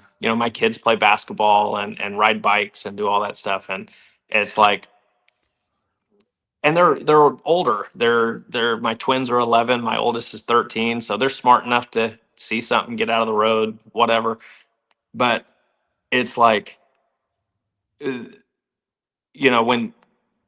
when you've had those experiences where kids have been hit Yeah. and have been killed, and you've been holding kids, or Yeah. holding kids and loading them up into the back of the ambulances and riding with them to the hospital and trying to keep them alive. Like you I'll sit here and work, and as soon as I hear a car, I'm like running outside to make sure my kids aren't in the road. And my Yeah. kids are like, "What are you doing? We're riding bikes. And I'm like, obviously you don't want to burden them with that, but there's so many little things like that to where you see the most outrageous, egregious stuff that occurs that affects you in ways that where my kids are like, dude, dad, why can't we ride a bike in the street? And Yeah. it's just weird. It's weird in that way, and I know that's a small example, but um, It, it's it, th- there's a lot of stuff like that that kind of roars its nasty head at me that um, I really don't like. But oh, yeah, I man, know. I can relate to that so ridiculously well. My wife, she says that I bark at the kids, but like we're in the front yard, and if there's I'm that guy. First off, my wife thinks it's weird that I look at every car coming down our street. I, it's just burnt into my brain. And then if there's a slow moving car, I'm barking at the kids like, "Hey, like, come on, like, get over here, like, get off the sidewalk." Which there is parked cars between the street and the sidewalk. That this, we live on a one-way street, but there's parked cars, between the sidewalk and the street. And I'm like, "Get over here, come on, like, back up in the grass or whatever." They're like, "Dude, we're playing hopscotch. We can't play hopscotch on the grass. We have a chalk is out here, and I'm like, just like I Right. freak out about it, like, and it's Yep. just something that's, yeah, it's something that it's still stuff that I have to deal with, dude. So I can fully relate to that. Like you're hitting home with that one, dude. I get it. And I'm not even trying to stolen valor. I'm not a cop by any means. Like I've never been, I've met many, but I've never been a police officer Yeah. myself. So, dude, I can't imagine, because I've talked to other people and they're like, Look, my job is to meet people on their worst day, or to Yeah. be in a very uncomfortable situation. People don't call the cops over for tea. They don't call the cops over to have Yep. a cake and ice cream. It's not part of the job description. So that's why I was asking you to have like somebody that you could bounce this off of and like kind of talk with, because I mean, dude, yeah, it's a toll. It takes a emotional, mental toll, like to the most extreme. So you were doing that. You were doing it in Las Vegas. You got into the bass club, kind of how we started talking in the beginning. You got in the bass club. And you're I like, know, man. yeah, I'm sorry. I mean, no, don't apologize, bro. Like, I love this. Like, I'm into it. I'll go another 2 hours on like, tell me more about your experiences and like, I'm actually gonna have to move venues in a second. My oh my yeah, folks my folks just pulled up and they're gonna start working in the garage or in the shop. So Pops is I'm pulling gonna out the move. router. I know we're gonna have some power tools. So if Sick. here's look at that shop, maybe for those that can view Yep. it. Yep. I'm If you look on this gonna YouTube walk. at an hour 29, you can get a sneak peek at Flint's shop before it actually comes out. Oh man, it's pretty amazing. So I'll walk back into the old garage deal, Yeah, and no sweat, no I'll sweat, probably get no some. sweat. I'll probably get some better service.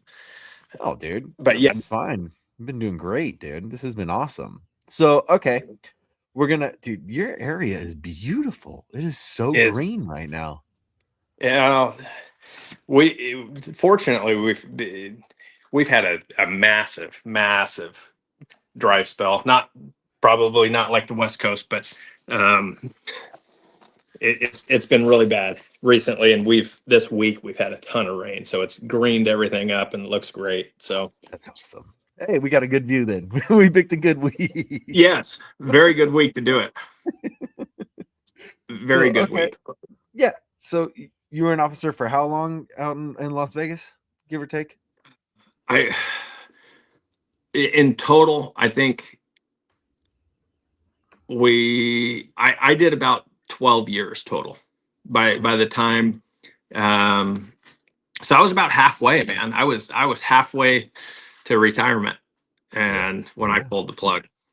Yeah. It very hard choice. I did 3.5 years in Las Vegas and then transferred back up to Oregon and did just under 10 years up there.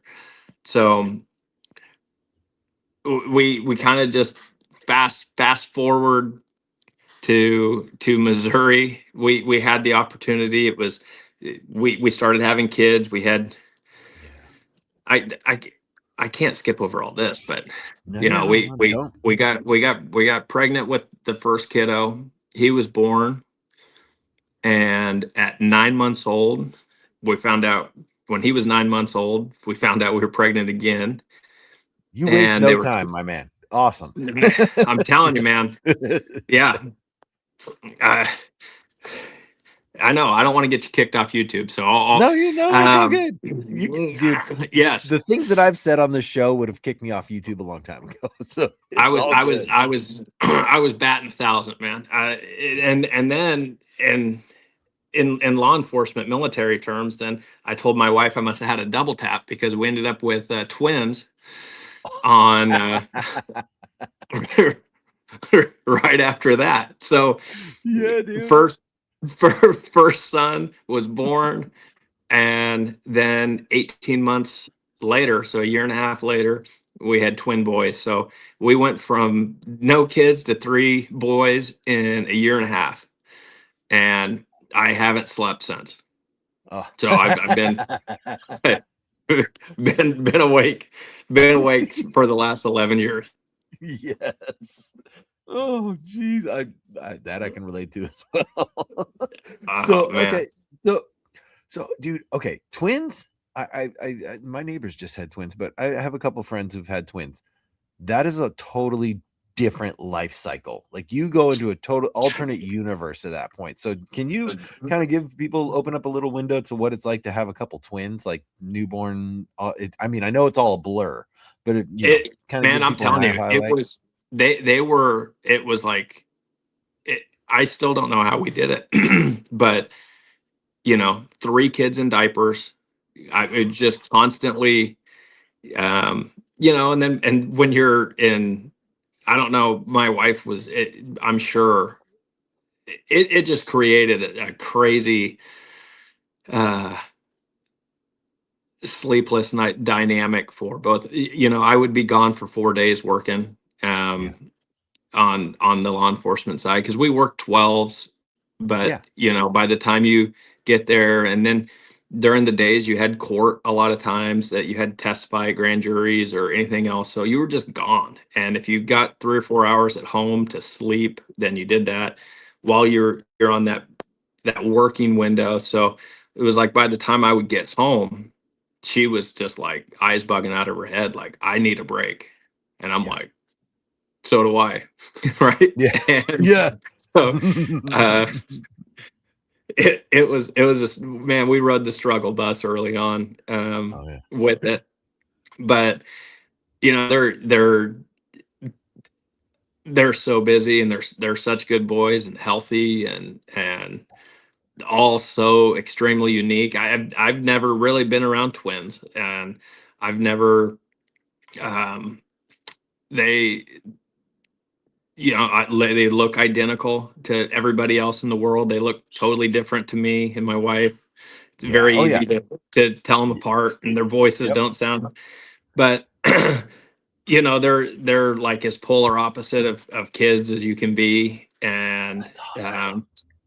yeah, and the oldest is totally different from them. So we have like we have just a perfect blend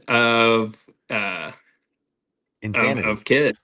Just yeah, super super super blessed. Yeah. But my oldest is like just an absolute brilliant little mini genius, and all he wants to do is read books and research. And I'm like, dude, where did this come from? Like I Yeah. don't think I've ever read a book in my Yeah. life. Yeah. I, and if I retained zero of the information. So Yep. um it- he's amazing. And then the twins are just super high energy, want to be in sports, want to play outside, want to catch snakes and lizards, and let's go fishing every second.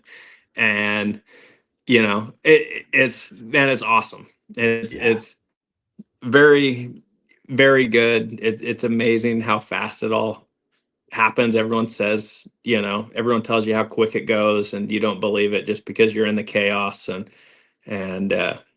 you don't ever see it Long when days for you're in it. years you'll never remember, you know? It's like, Right. yeah. Right. Oh, So yeah.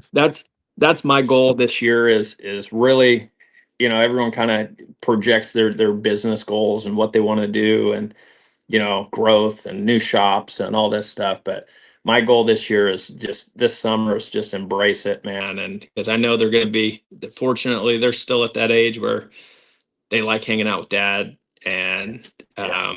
I know it won't always be that way. So Yeah. it's gonna be a lot of uh, making time to go camp and canoe and snorkel in the creeks and go catch bluegill and crawdads and everything else. So that's my business goal this year, believe it or not.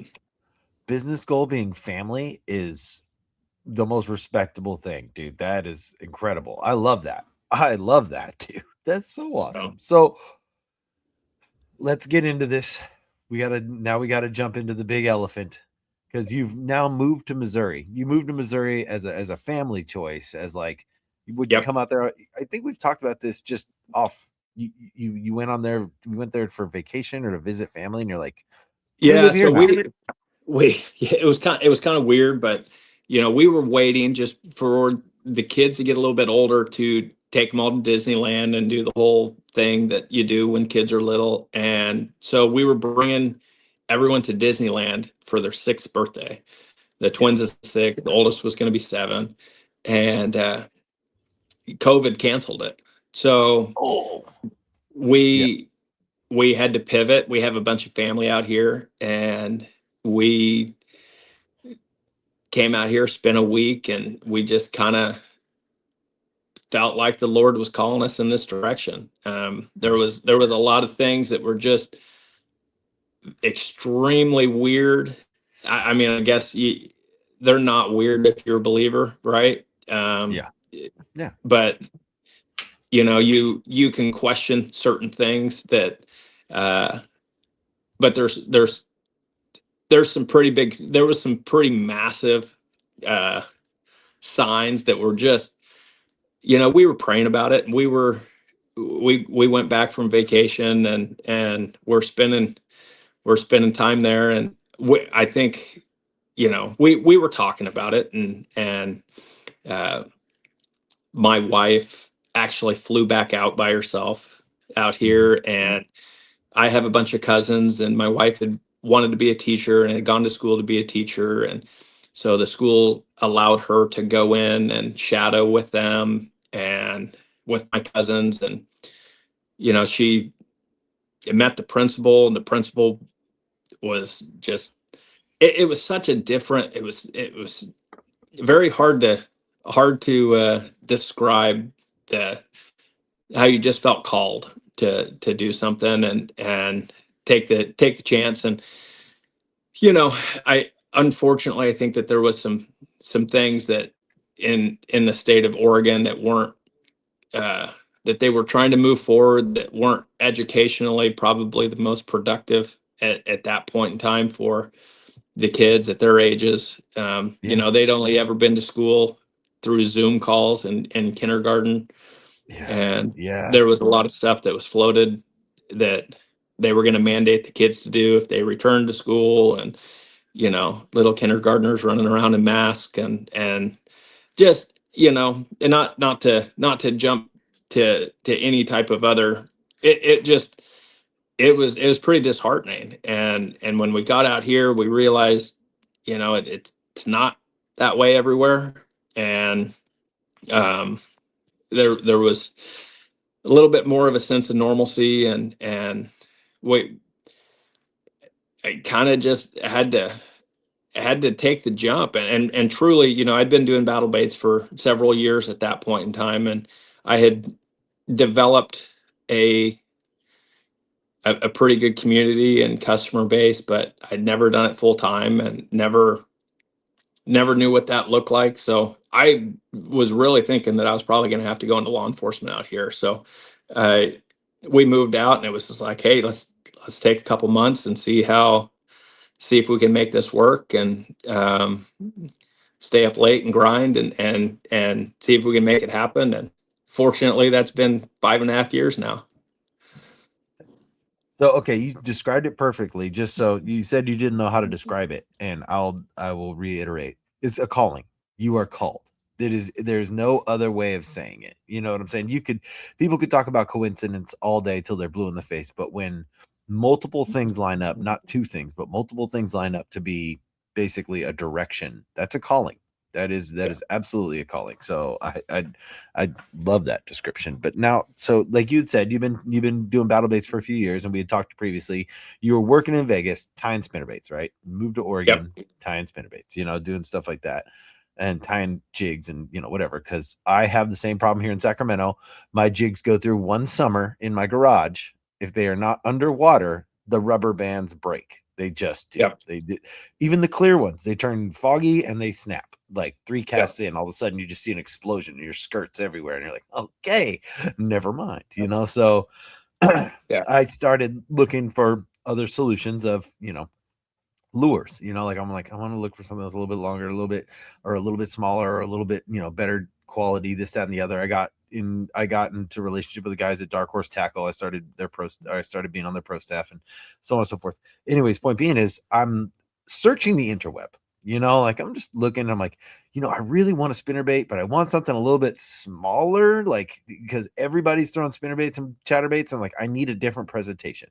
And I came across this guy on the internet selling these smaller spinnerbaits called a minigun, and his name was Flynt Pierce, and he's like, Flynt battle baits, blah blah blah, I do these, and I was like, I'm gonna have to try this out real quick and take a look at these. So I purchased a couple. They're incredible. The stuff you do, dude, your skirt, your choice of color, how you lay it out, the way you tie it, like the head design is incredible. So when you moved to Missouri is about the time that I was introduced to you via the interweb, and where did you come up with all these designs? Like, how did you come up with the head design? Like, where was this just like inspiration, or did you see what you had out there and like none of this works? I'll tell you, every design that I had, made was, at least at the time, was drawn in the back of a police notebook on the last page, in the middle of the night, parked on the end of a dead end road, sitting there with a pen and sketching it out.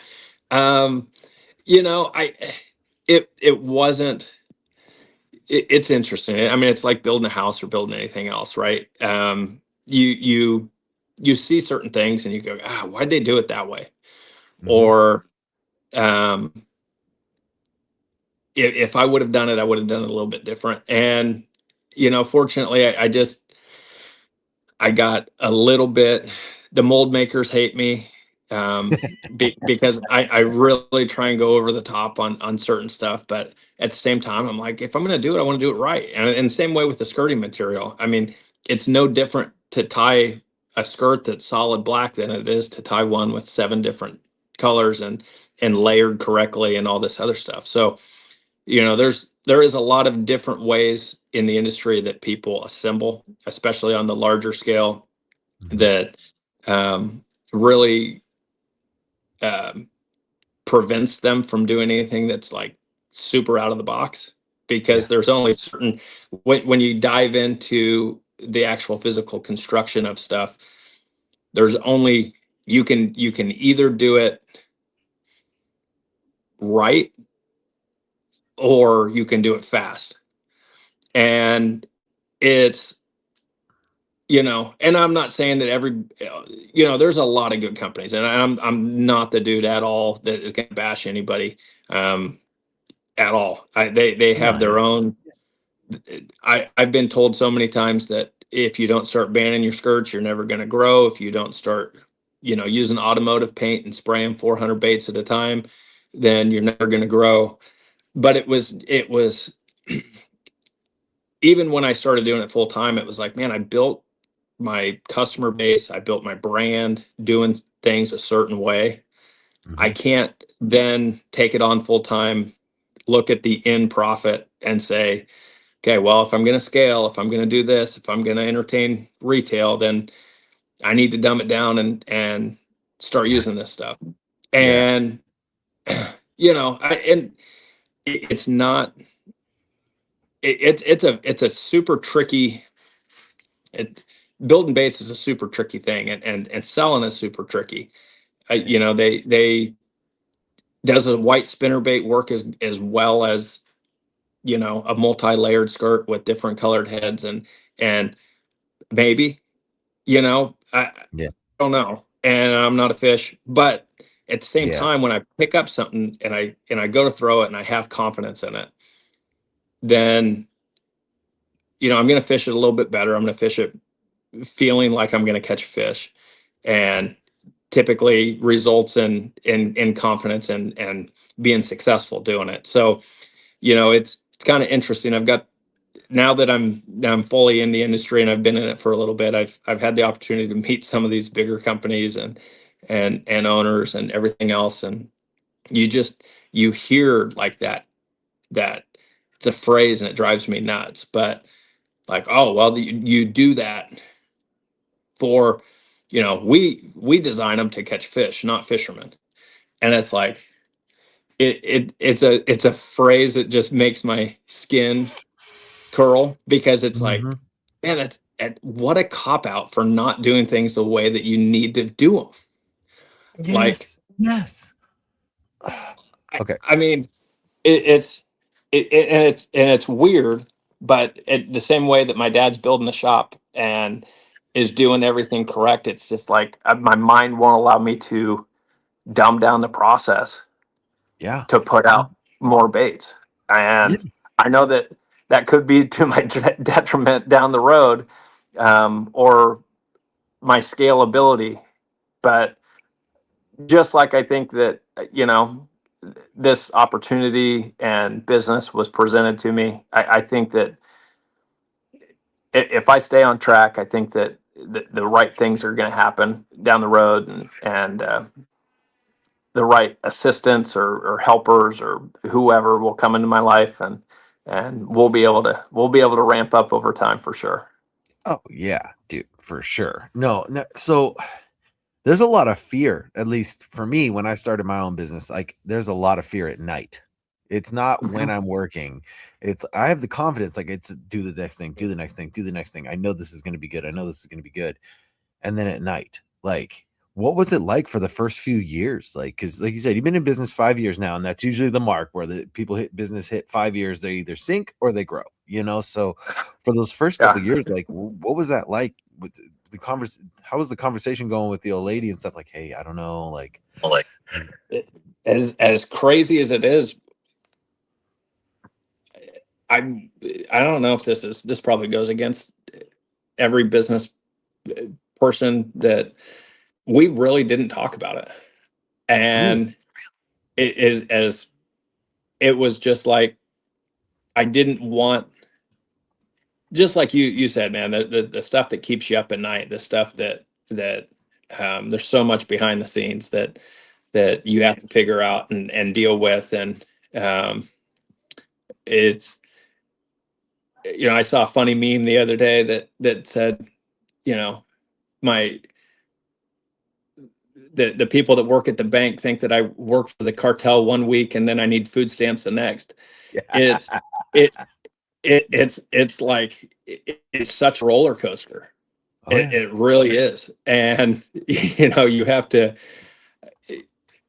we probably admittedly should be more involved together, but at the same time, there is so many things that are just uh that are scary, and that you don't know how they're gonna work out. And I didn't ever want to burden Yeah. um or cause her to feel fear. So it was like, man, just stay and make it work. I mean, there's not a backup plan, right? Just stay, make it work, work harder. And fortunately, but it's been a massive growing process. It still is. Everything still changes. You never know, the economy, the tariffs, the certain imports of hooks and Yeah. skirting material. I mean, there's always something, right? Yeah. And it doesn't matter what business it is. There's everyone kind of has their own field to plow, and Yeah. in that sense. And um, so I think you kind of just have to stay on course. And the trade-off for all that stuff is you work late, you work early in the morning, you do all the stuff, but at the same time you get to attend every track meet and football game and everything else. So there's That's the stuff that matters. I love it. yeah. Sorry, I didn't mean to Yeah. interrupt. That's the No, stuff man, that matters. I get it. it is I think at when all the dust settles at the end of the day, man, I think it's worth it. And I think that, um, regardless of what happens down the road, I'm still extremely confident in the future of the business and what it's gonna do.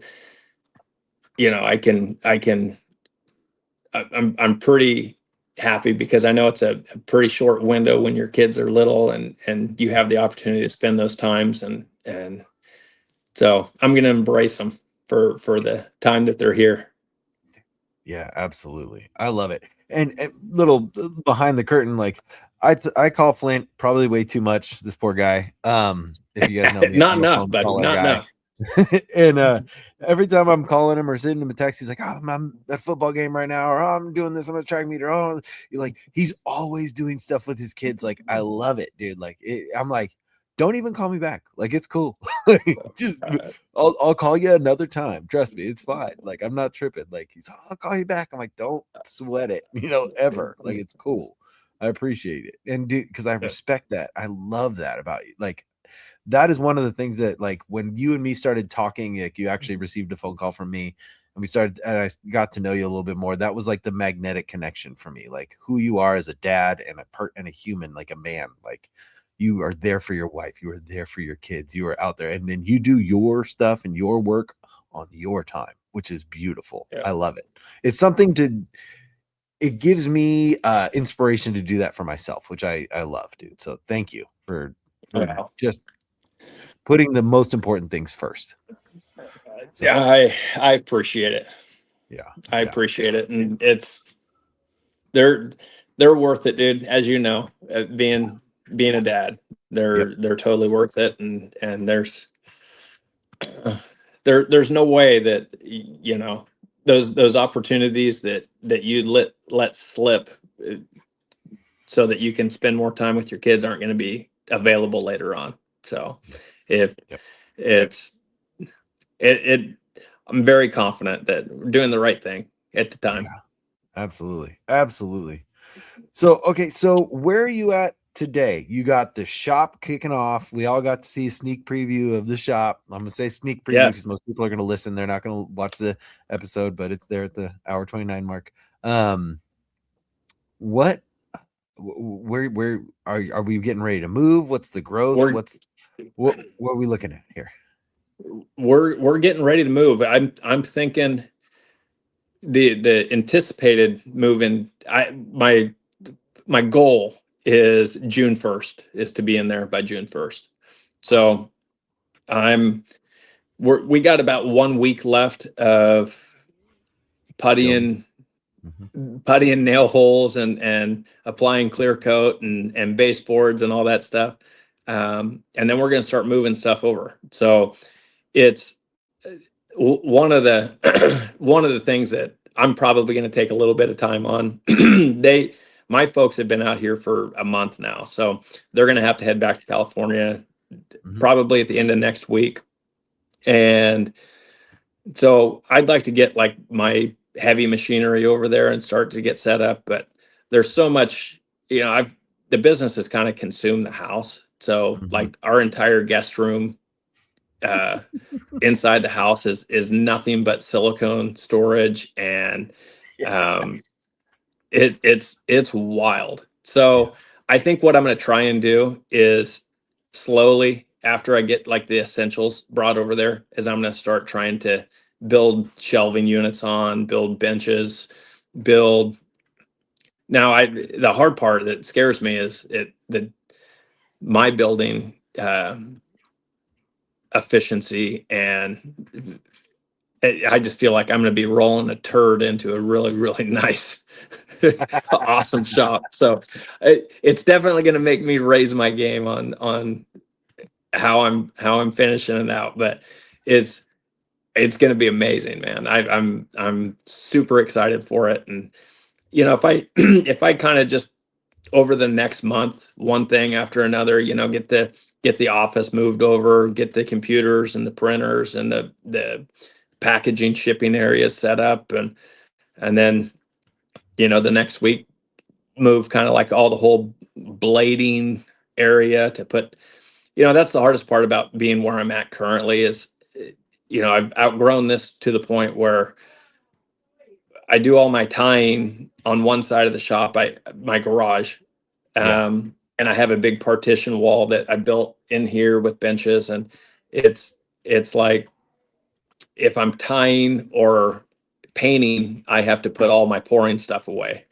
If I'm tying, then I have to put my painting stuff away. If I'm painting, I have to put, and it's kind of the same way with the other side. If I'm shipping and packaging a ton of orders on a Monday, I have to put all my blading stuff away. And so it's going to be nice to have kind of some allocated areas I think it's going to really ramp up the efficiency side. And just like anything, you go to move your house or anything else, you uncover the amount of clutter and junk that you don't need that's taken up so much space that it's going to be sitting on. Yes, it's going to be amazing to just unclutter it and start with a blank canvas and build around a new floor plan. It's going to be amazing. So I got one more question before we hit the question round. What's it like being able to, for this last month, being able to work shoulder to shoulder with your dad and your kids? Like you are sitting in the center of the tree right now. How does that feel, dude? I'll tell you, my kids, I don't know if what. Oh, hang on, you cut out for a second. Hold on 1 second. Let me see what we got going on here. We lost you for a whole second. We lost you for a second there. Sorry. Oh, hang on a second. Audio. Unmute. All right, try again. I said Did we get Federal you? Bureau, and then all of a sudden it went. Yeah. So So okay, so what's it like? Like I was saying, what's it like being in the just right in the middle with your dad and your kids? Like, how is that? it's a man. It's unbelievably amazing. And hey, take it. And I'll tell you that the hardest work the hardest worker is my mom. My mom is unbelievable. They're incredible. She is just like she's a grinder. I mean, they're both 68 years old, and it's like you have to close the shop door and be like, all right, stop. Because they're climbing on top of scaffolding and ladders and Yeah, dude. plywood, and you're like, what are you doing? Take care of yourself. You know, they're amazing. Amazing. So That's beautiful support. I yeah, can imagine that's like a heartful moment. Like you got your it's folks there and your kids, and you guys are just. It's not a holiday. It's like we're all doing stuff. You know.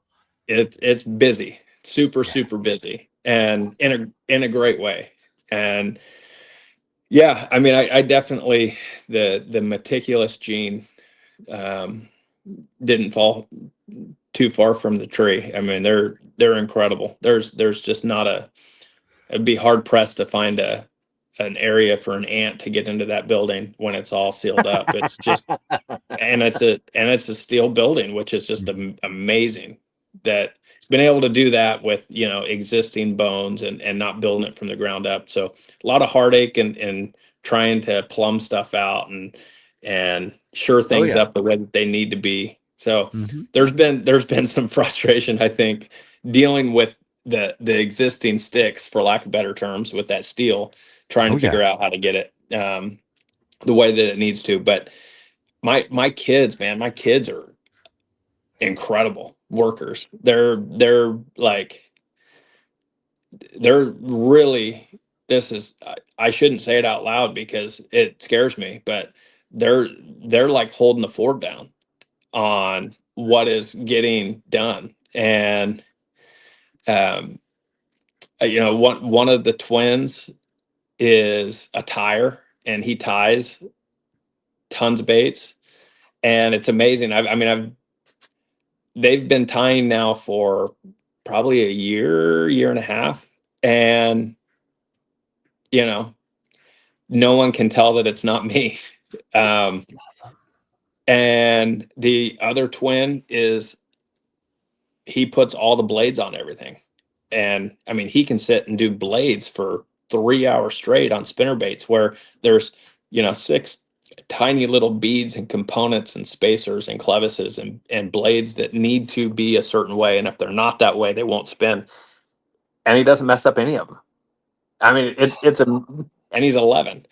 Yeah. So and and then the oldest is a tire as well. He's kind of a jack of all trades. He can do about anything. And yeah, man, they're like, I'll tell you, we got a board.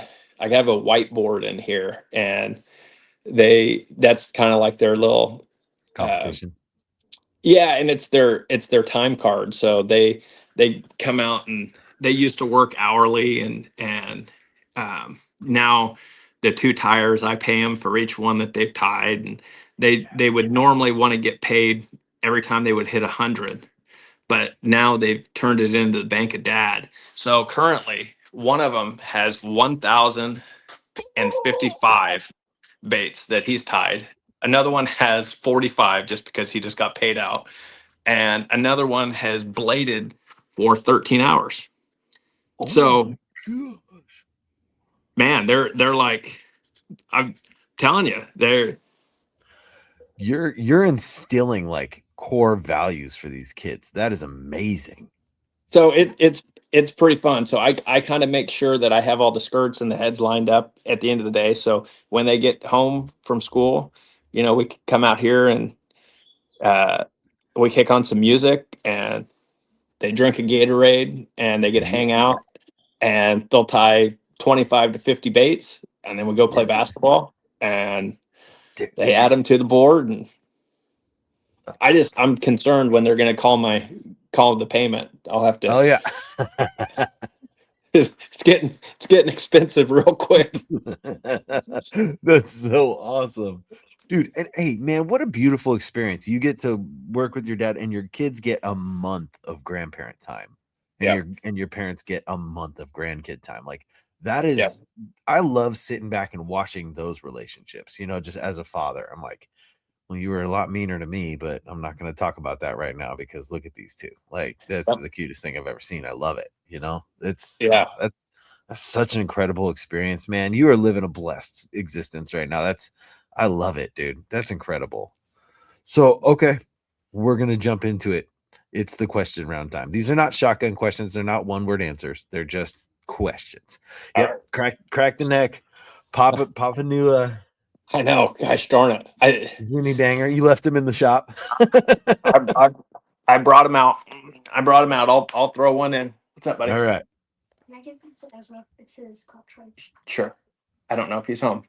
Sorry. We're No, you're in full afternoon mode at this point. Like I'm not tripping. No judgment. Yeah. all right. All right.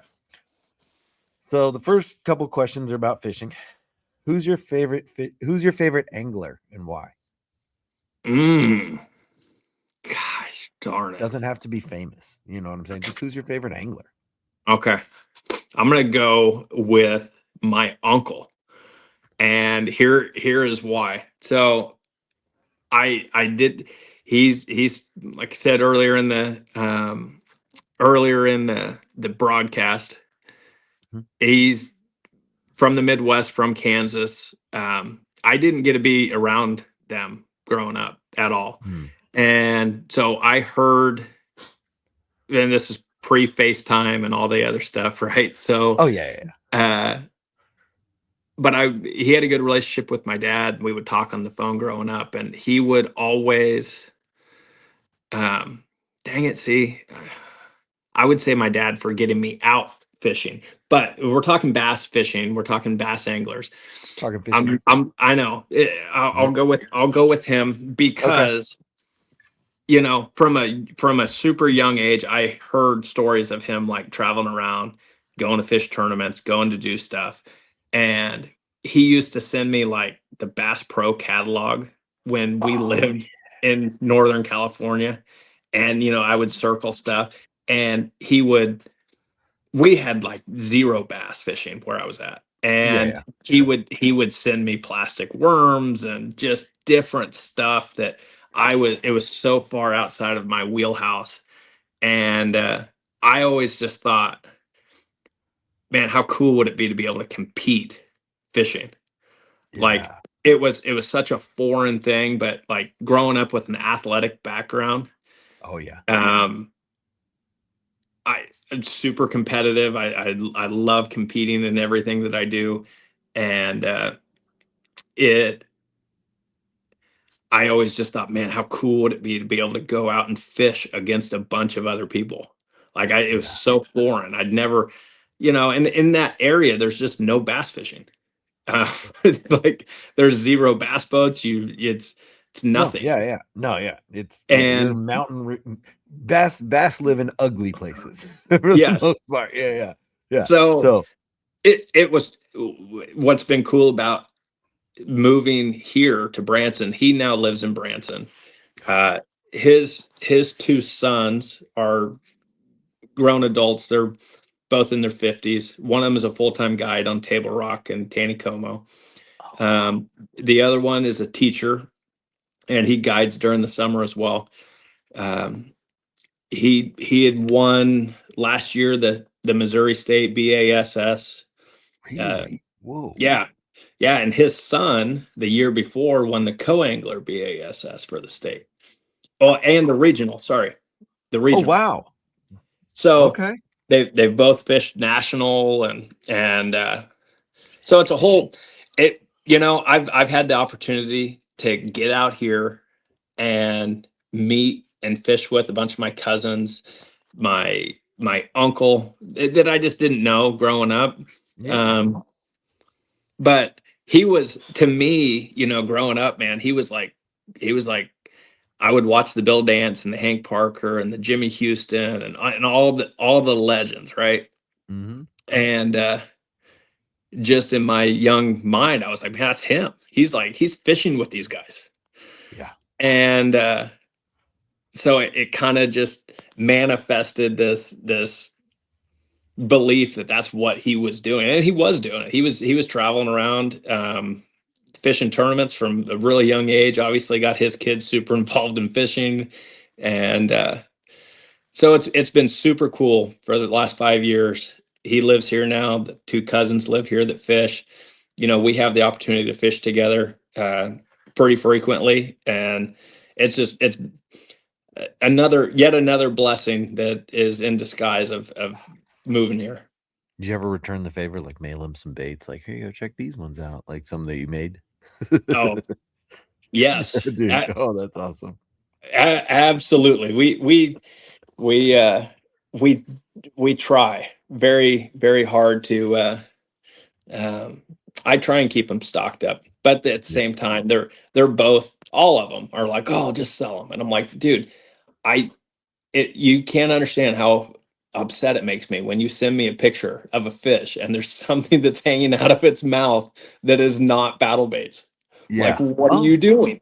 Yeah. They're like, Yep. wow, well, and I'm like, dude, all you had to do is tell me you needed something. Yeah. So I've now been here long enough, hopefully, where they're all stocked up and have the opportunity to exclusively throw those things. Yes. All right. So, who's your favorite fishing personality? Oh man. you know, I'm a I'm a big G-Man fan. I'm a Ott Defoe guy. I really like Brandon Polinick. Oh yeah, right. Solid dude. I'm a big Polinick fan, especially being in the Pacific Northwest. He's an Idaho guy. Yeah. He was he was a localish dude up to that Mhm. area. Mhm. But I think you know the eccentricness of G-Man is fun and it's Best. electric. It's Best. it's I love the sense of humor. Obviously, um, Ott's just a great dude, and it's I've enjoyed watching him throughout Yeah. the years. Yeah. Polinick is super knowledgeable. There's so many good guys. I mean, it really. Yeah. I mean, I think we could both probably rattle off 20 that Oh yeah. Yeah. are just a very, very, very. I was a huge Ish Monroe fan Oh while on the yeah. West Coast. Mhm. Skeet Reese, was down and around in that area. Yep. Um, He's right up the hill here. Brent Ayler was, Oh yeah. I've had the opportunity to talk to him before, and it's just there's so many good ones. So it's like you hate naming any because you're leaving some out that Every are time. are so good. And it's a cool community, very, Yeah. very cool community. And I think that yeah, I'm probably leaving a whole bunch off, but those are, Yep. I don't know, man. There's so many Come to that mind. I like watching. I like watching their content, and Yeah. they're good stewards of the sport for us, for sure. Absolutely. I'm a huge G-Man Jason Christie fan for sure. Like, Yep. don't get me wrong. Yeah. So, all right. Um, spend a day with anyone. It's a very wide brush question. Spend a day with anyone. Who is it and what you doing? Like, Spend a day with anybody. so for example, I had a buddy of mine, my buddy Josh, he said I would love to smoke cigars with Nelson Mandela on the beach. You know what I'm Oh saying? my goodness.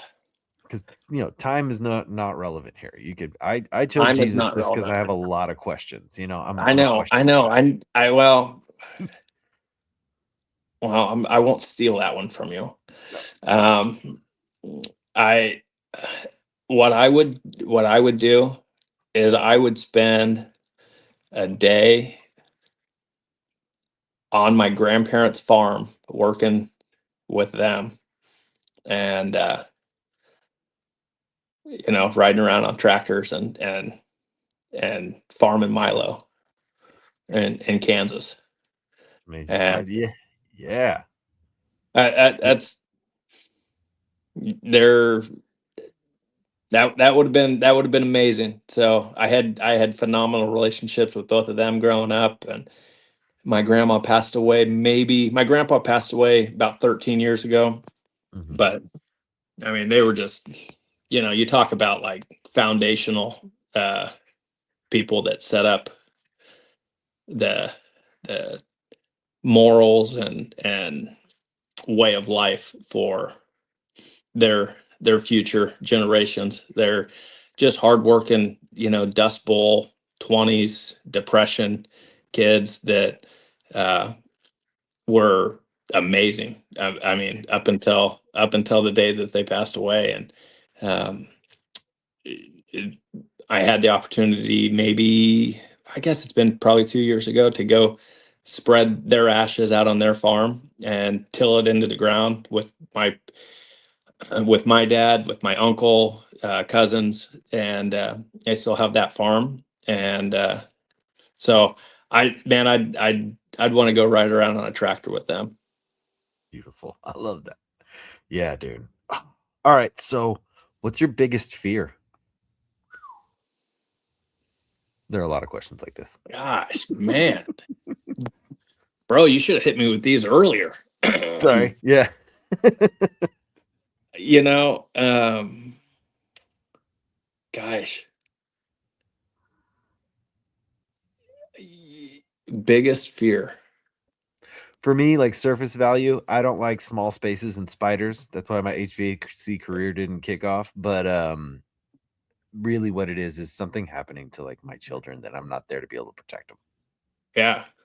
Yeah. I mean, I think that, gosh darn it. I mean, obviously, like the worst of the worst of your fears is anything happening to your family, right? Like, Right. um, it. I think that aside from that, probably not um, living present in the moment and having your priorities mixed up. Like, I just the thought of regret scares crap out of me, and Okay. so kind of just seizing the days, seizing the opportunities, and do the do the stuff, man. Drive the 3 hours to go watch a 21-second track race, right? Yeah.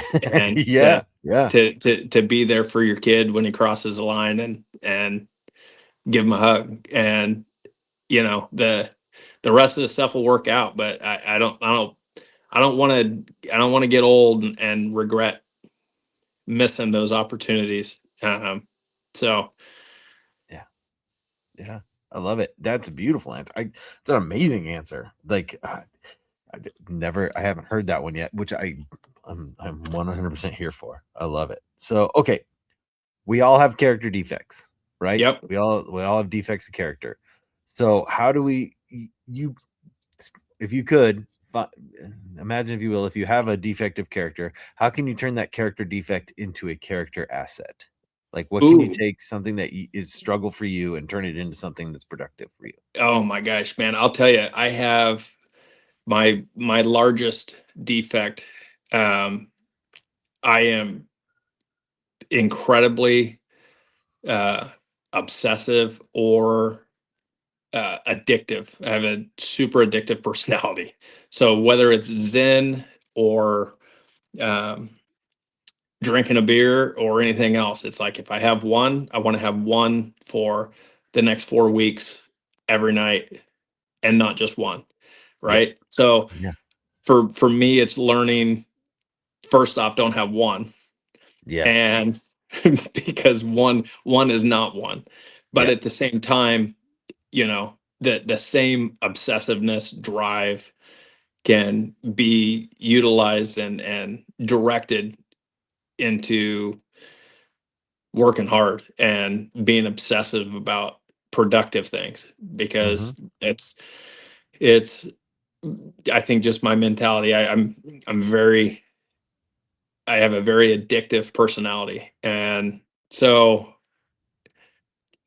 I'd rather be addicted to something that's productive and positive than something that's detrimental. Yeah, 100%. No, I was taught young young in my 20s is one's too many and 1,000's never enough. So Yep. once you kick the one off, there's no stop, you know? So Yep, that's a great way absolutely. to turn. It's a great mentality to turn into like work, or family time, productive. Like we're not just gonna spend a minute together. We kicking it all day. Like Yeah, yeah. grab I your mean, book, it's grab your video games. We can chill.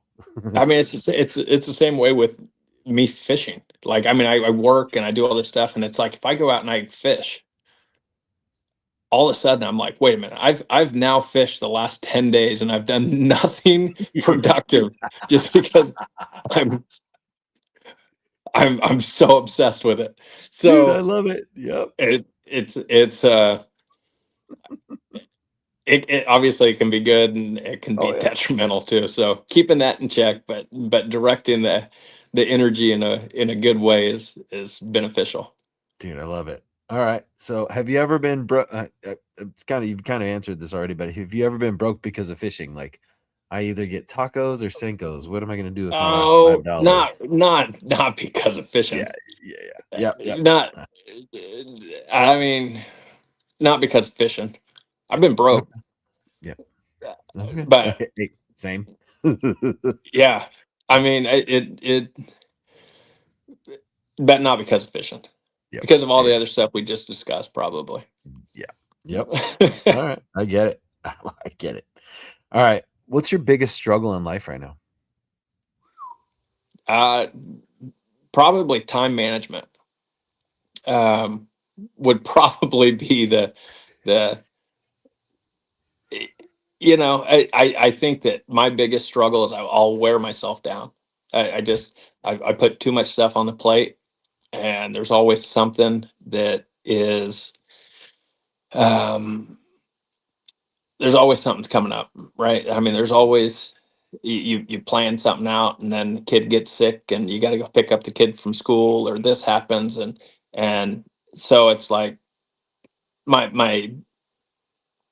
it's not for lack of trying, but um, that's a big struggle at this point in life, Yeah. and I don't do a good job, probably just scheduling what I need to do. There's so much that it's I'm significantly more productive when I can sit down on a Sunday and say, hey, Monday I'm going to do this, Tuesday I'm going to do this, Wednesday I'm going to do this, and those weeks and months are so much more productive as a business owner than when you Mhm. wake up on Monday and you walk out uh, with your cup of coffee and go, all right, what are we doing this week?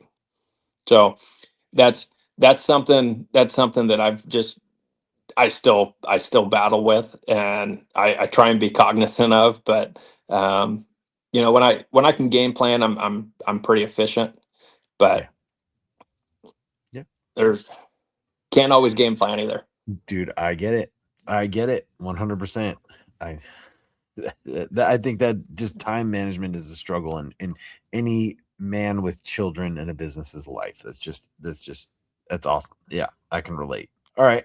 So in skateboarding, because that's the culture I come from before I got into fishing, they called these things hammers. Like you jump down a giant handrail or you jump off a building and land it. Like that's a hammer. That's gnarly. Like you can beat your chest on and be like, I did that.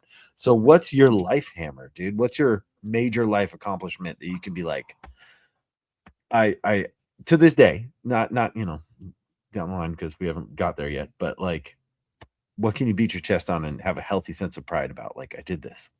I think probably at this point is my marriage. Probably. Oh yeah. It's I think that we had massive struggles in the past and everything else, but there's been, as you know, I mean, you grow up with a group of guys, and you see the divorce rates, the everything. It's just wild. And law enforcement was the same way, and I think military is very similar. You know, you start creeping up in the 60 and 70 and 80% of those fields that are getting divorced, and so it definitely takes two people willing to um, have that mindset that things are not always good. Yeah. Things are you're gonna have craziness and rough patches and everything else, and not always blissful, but the willingness to stay and make things happen and make things work for each other and everything else. So, you know, I'm very happy to hang my hat on that, and Yeah, that's dude. it's a good one. Yeah, it's a great one. I got a side question. It's not part of the question round. Would you find, I feel that is the biggest testament to love versus anything is time. You know, Yeah. not time spent with the person, but like love is, you're not going to have a honeymoon for 60 years. You know what I'm Mm. saying? It's not going to be a honeymoon phase for 60 years, and it's not going to be struggles for 60 years. It's going to be the Right. ebbs and flows of a relationship with two different people that are always constantly changing and evolving, and like growing together, growing apart, growing together, growing apart. And like I feel like the best definition of love is the endurance through that time, you know? Absolutely. Well, And and that's, you know, back to throwing the ball uh, in my parents' court, but what a great example, you know, that yeah. they've laid the tracks for and getting married at 18, and here they're 68 and 50 years married. And my dad was a business owner, and my mom worked with him, and man, I remember I never, it's one of those things you never understand until you get a little bit older, until you're in those situations. It's like how when you're a kid you just don't see it, Yeah. and now that I'm older, I'm like, how did you manage that? How did uh, you know, and still do everything that you did? It's just Yeah. pretty amazing. Pretty amazing. Absolutely. It's a miracle. It's what they call those. Absolutely. Yep. All right. Have you ever learned a lesson on the water that you've implemented in your life, or have learned a lesson in life that you've implemented on the water? Oh, gosh darn it. Um, I'll tell you. Um, Probably confidence is everything, and I think that as you fish with different people and different situations and different scenarios, this is a bad example, but um, it. I remember fishing with a kid that um, we were catching fish, but it was kind of a struggle day, and we weren't on anything, and we were kind of just enjoying the day out there. Mhm. And he was digging through his tackle box. He was fishing in the back of my boat, and he pulled out this like 8-inch bright pink Cinco, and it wasn't like the fish weren't on beds. That it we were, I don't even know what we were doing, but Yeah. I'm like, what in the world is that thing? And he's like, man, I'm telling you, back when I was a kid, you know, my grandpa used to throw this thing and catch fish. And I'm like, there's no way that you're going to catch fish on this. And it, we were out there fishing with another couple cop buddies that had boats, and they were fishing around us, and they saw this thing flying through the air and landing, and they were making every joke under the sun that Oh yeah. Oh yeah. what this thing replicated. Oh And yeah. all of a sudden, like, he's catching fish on it, and I'm like, how in the world are is anything? But I guess the moral of that was like, dude had confidence in this thing that I never, ever, ever would have even remotely entertained throwing at any point in time ever. Yeah. And, uh, you know, more so than the bait that is in your hand. If you have confidence in what you're doing and what you're throwing and where you're at, the likelihood that you're going to be successful is significantly higher. So just be confident. Yeah.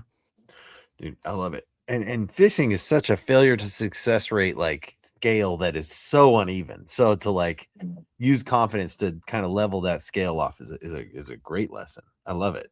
All right. What is the biggest mental or emotional block for you? Like what really shuts you down? Um, hmm.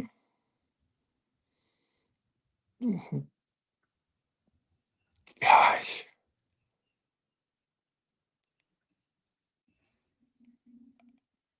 I don't know. I mean, this sounds weird, but it's like, as you know, like when you're running a business, you can't allow something to shut you down. Yeah. Like you Yeah. you can be mad about stuff, you can get pissed off or allow it to bug you, but you have to have a short memory. Like you can't dwell on stuff. You can't. Yeah. I mean, there is, as you know, man, there is just constantly. There's not a week or a couple days that something doesn't happen that uh, you have to deal with. And I joke with some of my policeman buddies still, like I stopped being a police officer and now I'm a firefighter because you're constantly putting fires out. Yeah. And Yep. it's just one thing after another. But you have to have a short memory and um, allow yourself to be pissed off about it for about 5 minutes and shake it. Yeah. If not, and I'm not saying that that's hasn't that I've done that, but Mhm. I mean, there's been things that I've dwelled on and I've lost sleep over, and how are we going to get through this or whatever. But um, you know, having a short memory and being able to say, hey, listen, it's not gonna do any good to sit and dwell on this. This is still time that we could use to be productive. So Yeah. Yeah. Now I'm eating into my efficiency. Like, yes. absolutely, Oh, I absolutely. love it. I love it, dude. Um, that is a great lesson, not just for business owners. That's a great lesson for everyone in life. Like, just let it go. Like, learn Yep. learn the art of letting it go. That's like a book or something. But anyway, so That's all right, probably where I stole it. yeah. So, where does fishing fit into all this now? Like, where's fishing for you? Like, no cameras, no bait testing, just fishing. Where's Oh that land man, for you? I'll tell you that owning a bass fishing tackle company, the majority of the time that I spend fishing now with my kids is trout fishing, bluegill fishing, um, walking creeks, with smaller baits and catching smallmouth or something like that. But Yeah. they still really don't have like the mental fortitude to get out and like do a full day of grinding to catch five. Hmm. It's not enjoy. There's not a massive sense of enjoyment for them. So Yeah. when we go, it's like I want to get them on fish, and so we have some areas that are around here that are just loaded with trout. They're loaded with um, really big bluegill and crappie, and we catch bass in there, and but one of the favorite things that they do is um, they love going fishing for catfish at night. Oh, And it's one of the, oh yeah. I take all my swim bait rods because I have no catfish gear. So I take all yeah. my swim bait rods and rig them up with big bottom sinkers and go lay them out on the lake. And we sit there in lawn chairs, and man, they love that. Eating a Oh, bag of chips, and it's just like it's that it's all those weird little things that it's so much more than the actual fishing that yeah. you get to experience that are like core memories that the kids just you think you go out there and it's all about who's going to catch what, but the story 4 years later is that we're sitting there and a scorpion, crawled over my kid's leg, and they don't even know how many fish we caught that night, but they remember this big scorpion, which was tiny. But how cool this scorpion was, or whatever, and so it's getting out and doing stuff like that. That it doesn't always have to be a tournament. It doesn't always have to be anything. It's just getting out and enjoying the outdoors. And it's such a, even if you're walking a creek and catching smallmouth, or it's just such a mental reset. And I think everybody that is in the outdoors or enjoys the outdoors understands that. And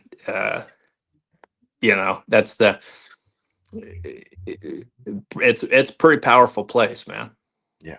That's what I was going to ask you next. It's a question that I haven't asked people in a while, and the way you describe it is so beautiful. Like, what is fishing for you? Is it a reset? Is it a refresh, or is it an escape?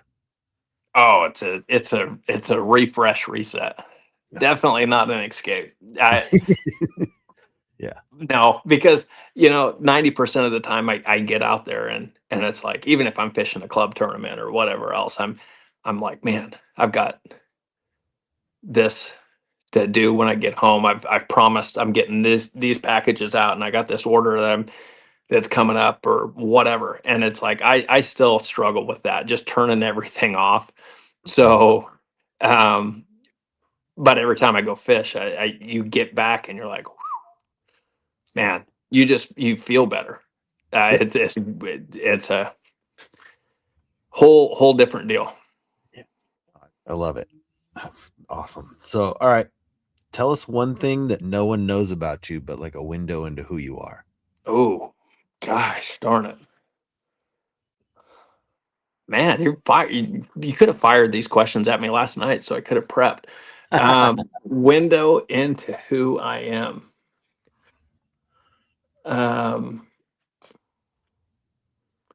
Man, I don't know. I hope I'm uh, a, an open book. I hope that I can have these types of conversations with anyone that I meet, and anyone that walks through a booth um, at a show or anything else. I strive to be that, and oh man, something that nobody knows. Ah, that's a hard one. Well, I mean, you're married, so at least one person knows everything, That's unless she's listening. Um, My wife knows everything about me, and she knows man, more than I know. you just, I don't know. I mean, I think that uh, that's a tough one. I don't know how to. All right, I'll tell you, go I'll ahead. tell you what. Hold that question. Okay, Write it down when you find an answer and give it to your kids. I like that. Yeah. All right. We'll move on because we have one more question. It's a 3-parter, but it's one more question, and then you're home free. I swear you can go do whatever you need to do. Thank you for spending so much time here. Like, I appreciate it. I'm gonna go nail a baseboard. Hell yeah. All right. So last question is, what do you do for your health, man? What do you do for hydration, diet, and Apple thumbs up, and mental clarity?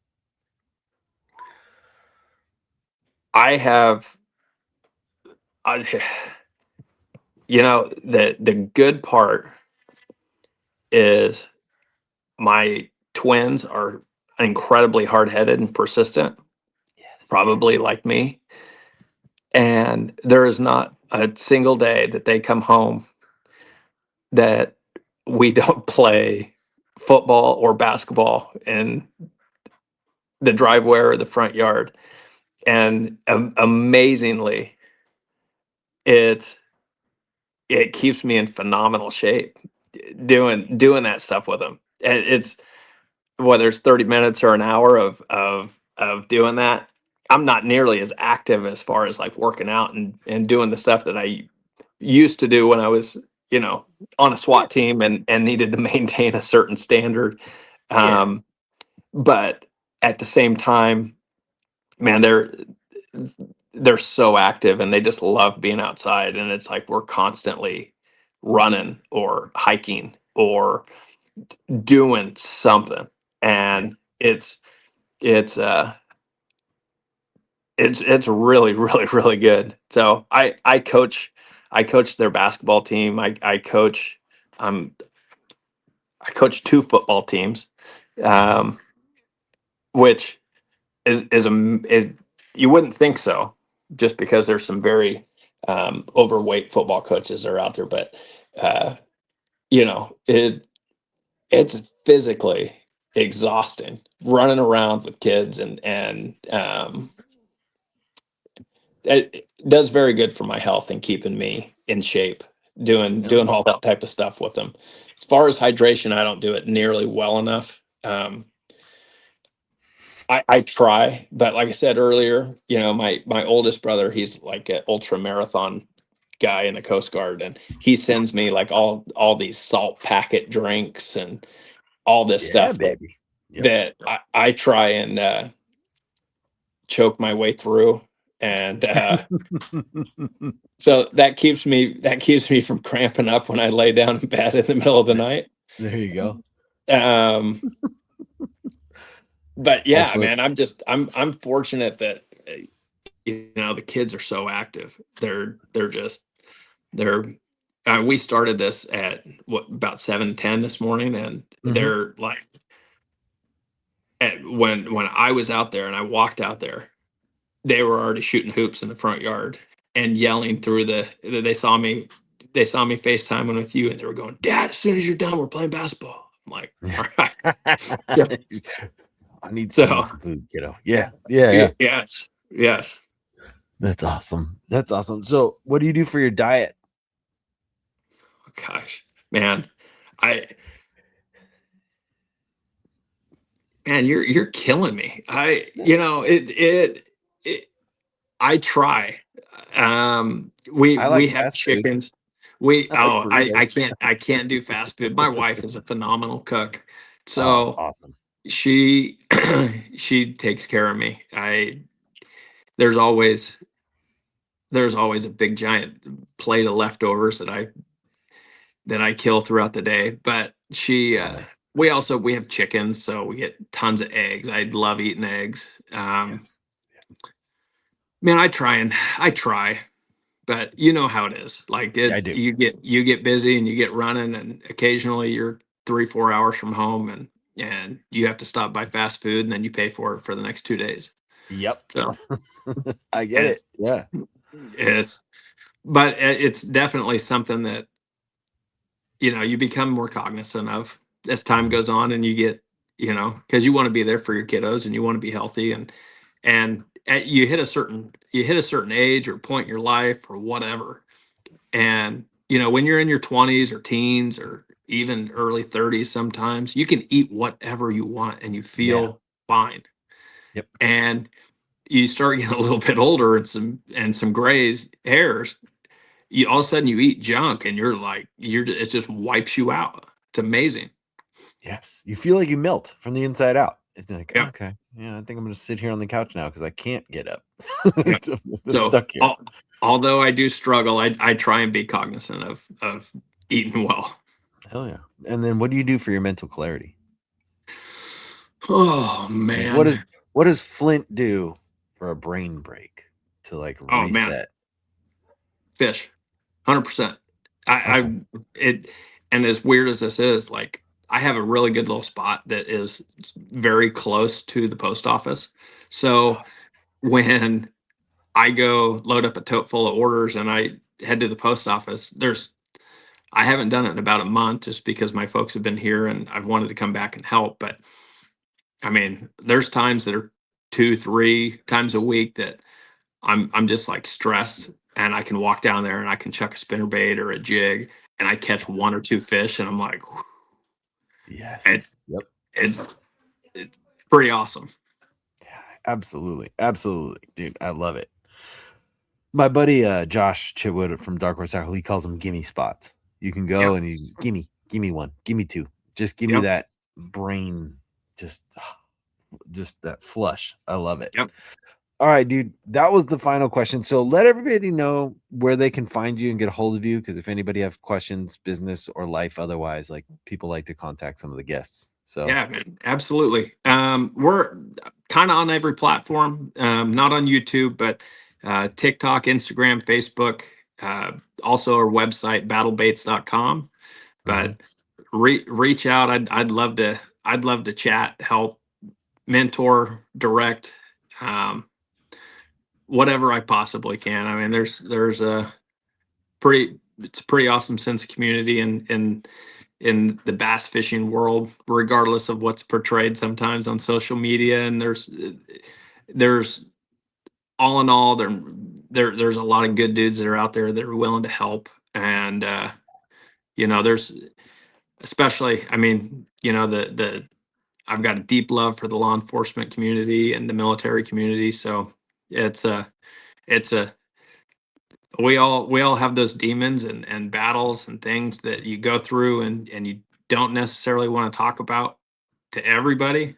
And I've if there's anybody out there that ever needs anything, I'm not claiming to be anything special, but I'm someone that can listen and hopefully relate to a certain set of circumstances. And I've unfortunately, just like all those lines of work, you deal with some pretty significant depression, anxiety, uh, some bad stuff, man. And I've been in dark spots. I've been in really dark spots over the years. And it's I've had some good people in my life that have helped me out through some of those. So I think that it would be I would love to help someone else that's in one of those situations and talking their way through it, because it gets dark, man. It can get real dark. And but there's always hope, there's always light, and things can always get better. So thank you for saying that. Yeah, because there is a lot of people that will not like talk to anyone. So to have somebody there to listen is appreciate that, dude. Thank you.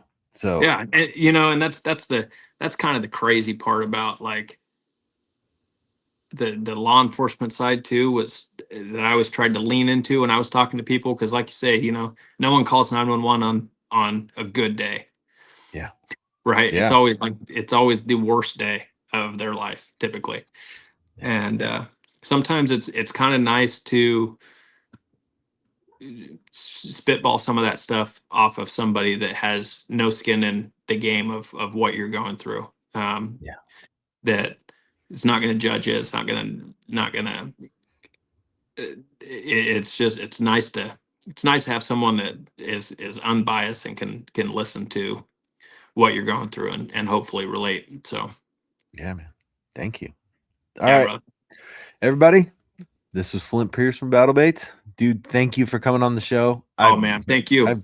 I've kept you for way too long. I'm gonna throw you in the green room. I'm gonna close this joker out, and then we'll have a small chat, and I'll talk to you later. All right, bud? All right, brother. All right. Everybody, that was Flynt Pierce from Battle Baits. Dude, if you guys did not get anything from this episode, please start it over and re-listen, because this man, he is one of the most solid guys that I have talked to on the phone in a long time. I can't say that I idolize him, but he is an inspiration for a lot of stuff that I do, not only as a business owner, but as a father and as a friend.